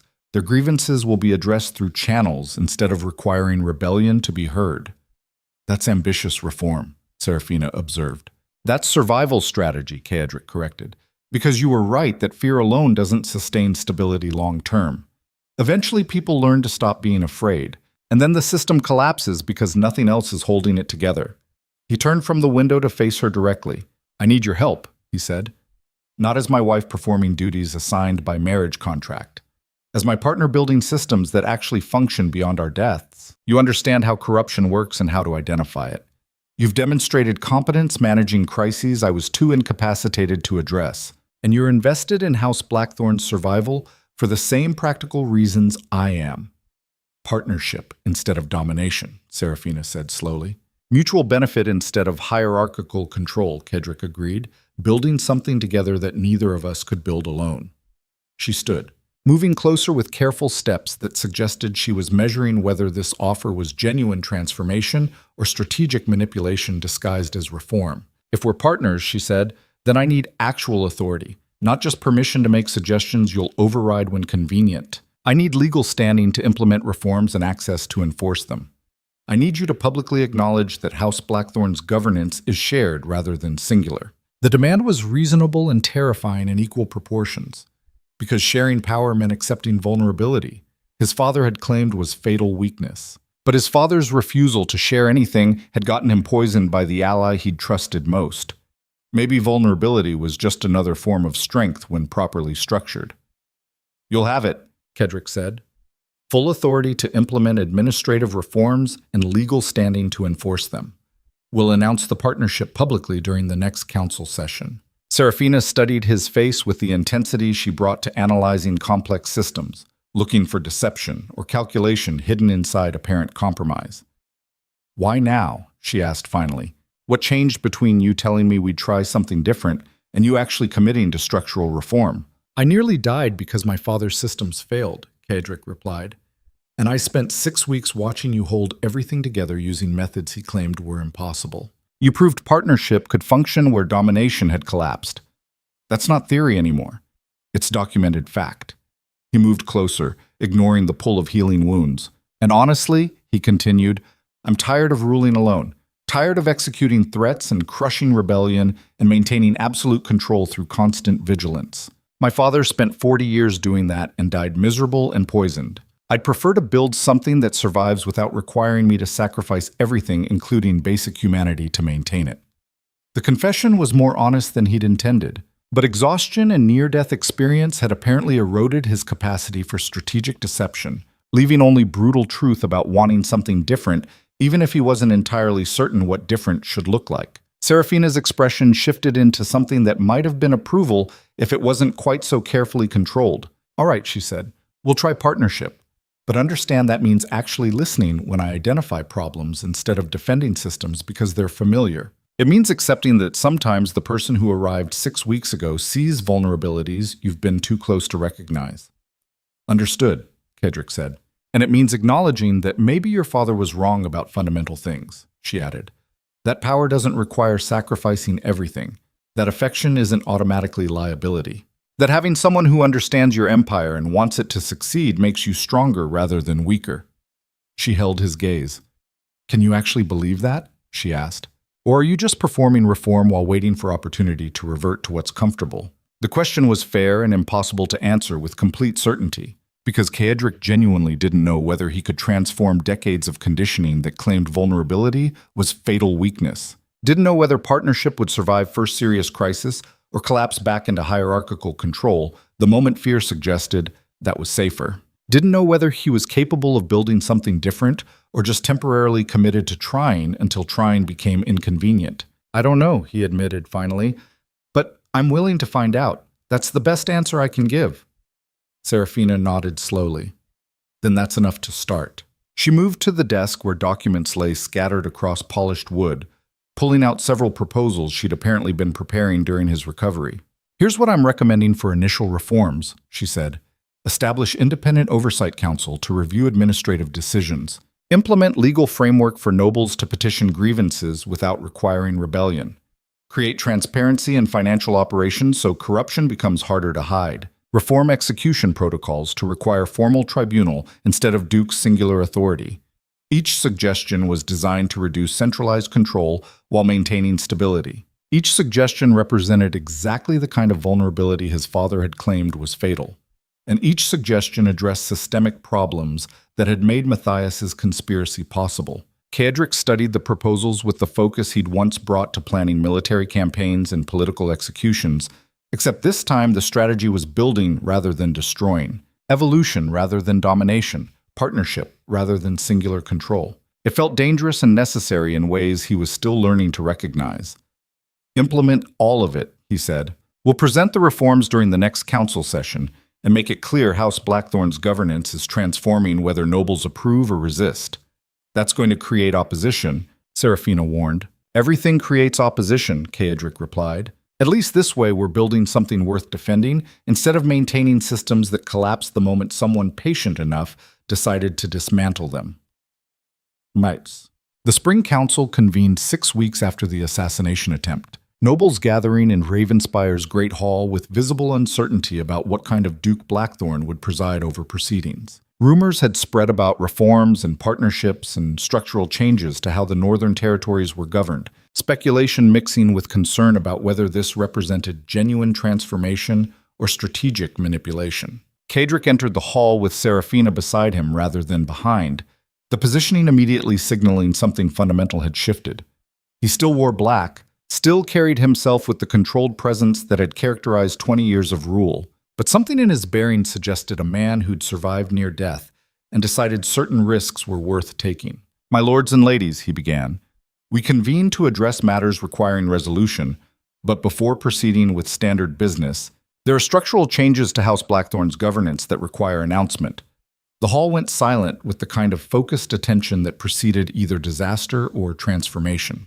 "6 weeks ago," Cadric continued, "a conspiracy embedded inside my household for 4 decades attempted to destroy this house through coordinated rebellion and assassination. The conspiracy succeeded in revealing vulnerabilities in how we've governed, demonstrating that fear alone doesn't sustain stability when people decide principles matter more than survival. Several nobles shifted uncomfortably, clearly uncertain whether this was leading to increased repression or actual reform. Therefore, effective immediately, House Blackthorn is implementing structural changes designed to address systemic problems that made that conspiracy possible," Kedrick said. "We're establishing independent oversight council to review administrative decisions, legal framework for nobles to petition grievances through formal channels, transparency in financial operations, reform of execution protocols requiring tribunal process instead of singular authority." He paused, letting the implications settle. "Additionally, the Duchess will hold full legal authority to implement and enforce these reforms as equal partner in House Blackthorn's governance. This is not ceremonial position. This is shared power with standing to override my decisions when reform implementation requires it." The announcement landed like a stone dropped into still water, ripples spreading through noble families who'd spent generations understanding that Duke Blackthorn's word was absolute law that couldn't be challenged or questioned. Lord Marrow stood slowly, expression unreadable. "Your Grace," he said carefully, "you're proposing to dilute your own authority and share power with someone who's been in the Northern Territories for less than 2 months. That's either remarkable vision or catastrophic miscalculation. It's recognition that the system my father built failed because it was designed to fail eventually," Cadric replied. "Fear sustains control until people learn to stop being afraid. Corruption enables efficiency until someone uses that corruption to destroy everything built on its foundation.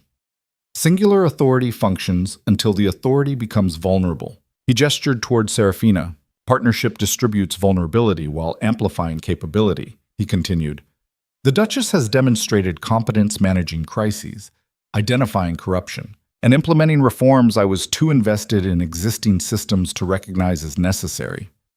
Sharing power with her makes House Blackthorn stronger rather than weaker." "That's remarkably candid admission of previous failure," Marrow observed.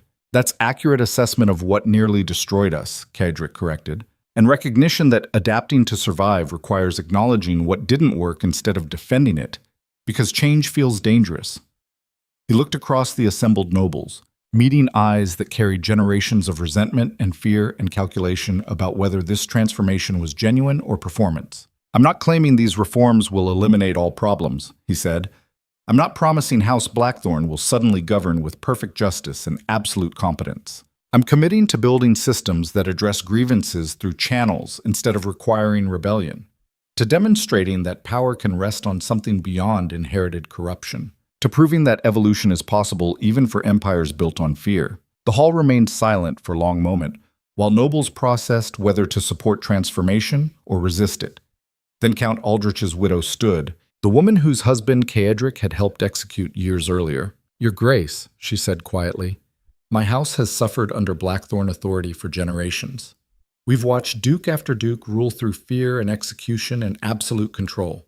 If you're genuinely committed to reform rather than performing it for political advantage, you'll have our support." Other nobles began standing, some immediately offering support, others more cautiously indicating willingness to observe whether reforms prove genuine. Lord Marrow was last to rise. "You've surprised me, Your Grace," he said. "I expected continued tyranny disguised as stability. Instead, you're offering actual structural change. That's either brilliant strategy or the kind of courage that destroys empires. We'll discover which soon enough. It was as close to endorsement as someone who'd publicly challenged the Duke was likely to provide. The council proceeded with formal business. Discussions about trade agreements and territorial disputes conducted under frameworks that now included oversight and appeal processes that hadn't existed before. Several nobles tested the new systems immediately, petitioning grievances they'd previously considered too dangerous to raise. Seraphina addressed each petition with the same analytical precision she'd brought to auditing corruption, identifying legitimate concerns while dismissing attempts to exploit reform as weakness. She handled governance with competence that made several nobles visibly recalculate their assessments of whether sharing power had weakened House Blackthorn or strengthened it. The afternoon session concluded with tentative optimism that transformation might actually be possible, that empires built on fear could evolve into something that survived through competence rather than intimidation. It was fragile and uncertain and would probably face dozens of challenges before becoming stable. But it was different. And different represented improvement over systems that had collapsed because they were designed to eventually fail regardless of how brilliantly their architects tried to prevent it. Evening found Caedric and Seraphina on the western balcony overlooking Valley, where spring planting had begun in fields that would need tending through summer if anyone expected to survive next winter. Lights flickered across the darkness like stars brought down to earth. Thousands of lives continuing regardless of what political transformations happened in fortress towers above them. That went better than expected, Seraphina observed. Several nobles publicly committed to supporting reforms, Caedric agreed. Others are calculating whether transformation serves their interests. All of them are watching to see whether we actually implement changes or retreat to comfortable tyranny. First-time implementation becomes inconvenient. He leaned against the stone railing, feeling the pull of healing wounds that were still teaching him the costs of survival. "Thank you," he said quietly, "for investigating Matthias, for managing the fortress while I recovered, for pushing me toward reforms I was too rigid to recognize as necessary. You saved House Blackthorn when I couldn't." "We saved it together," Seraphina corrected. "You survived assassination and chose evolution instead of reversion. That required its own form of courage." She moved to stand beside him, close enough that their shoulders nearly touched. "I meant what I said during the council," Caedric continued. "You're not ceremonial partner. You have actual authority to implement reforms and override my decisions when necessary. I'm trusting you with power my father claimed was impossible to share." "Why?" she asked. "What changed?" "I realized that dying alone after spending decades ruling through fear didn't appeal to me as legacy," he replied. "And I recognized that partnership might accomplish what domination couldn't, building something that survives beyond our deaths instead of collapsing the moment the current Duke becomes vulnerable." He turned to face her directly. "I don't love you," he said with brutal honesty. "We barely know each other beyond strategic collaboration, but I respect your competence, trust your analysis, and believe we're more effective together than separate. That's foundation for something valuable, even if it's not the romantic ideal marriage contracts pretend to promise." Seraphina nodded slowly. "I don't love you either," she said, "but I've decided you're worth the investment of transforming from terrified bride into strategic partner. And I believe House Blackthorn, under reformed governance, serves both our interests better than watching it collapse because you were too rigid to adapt."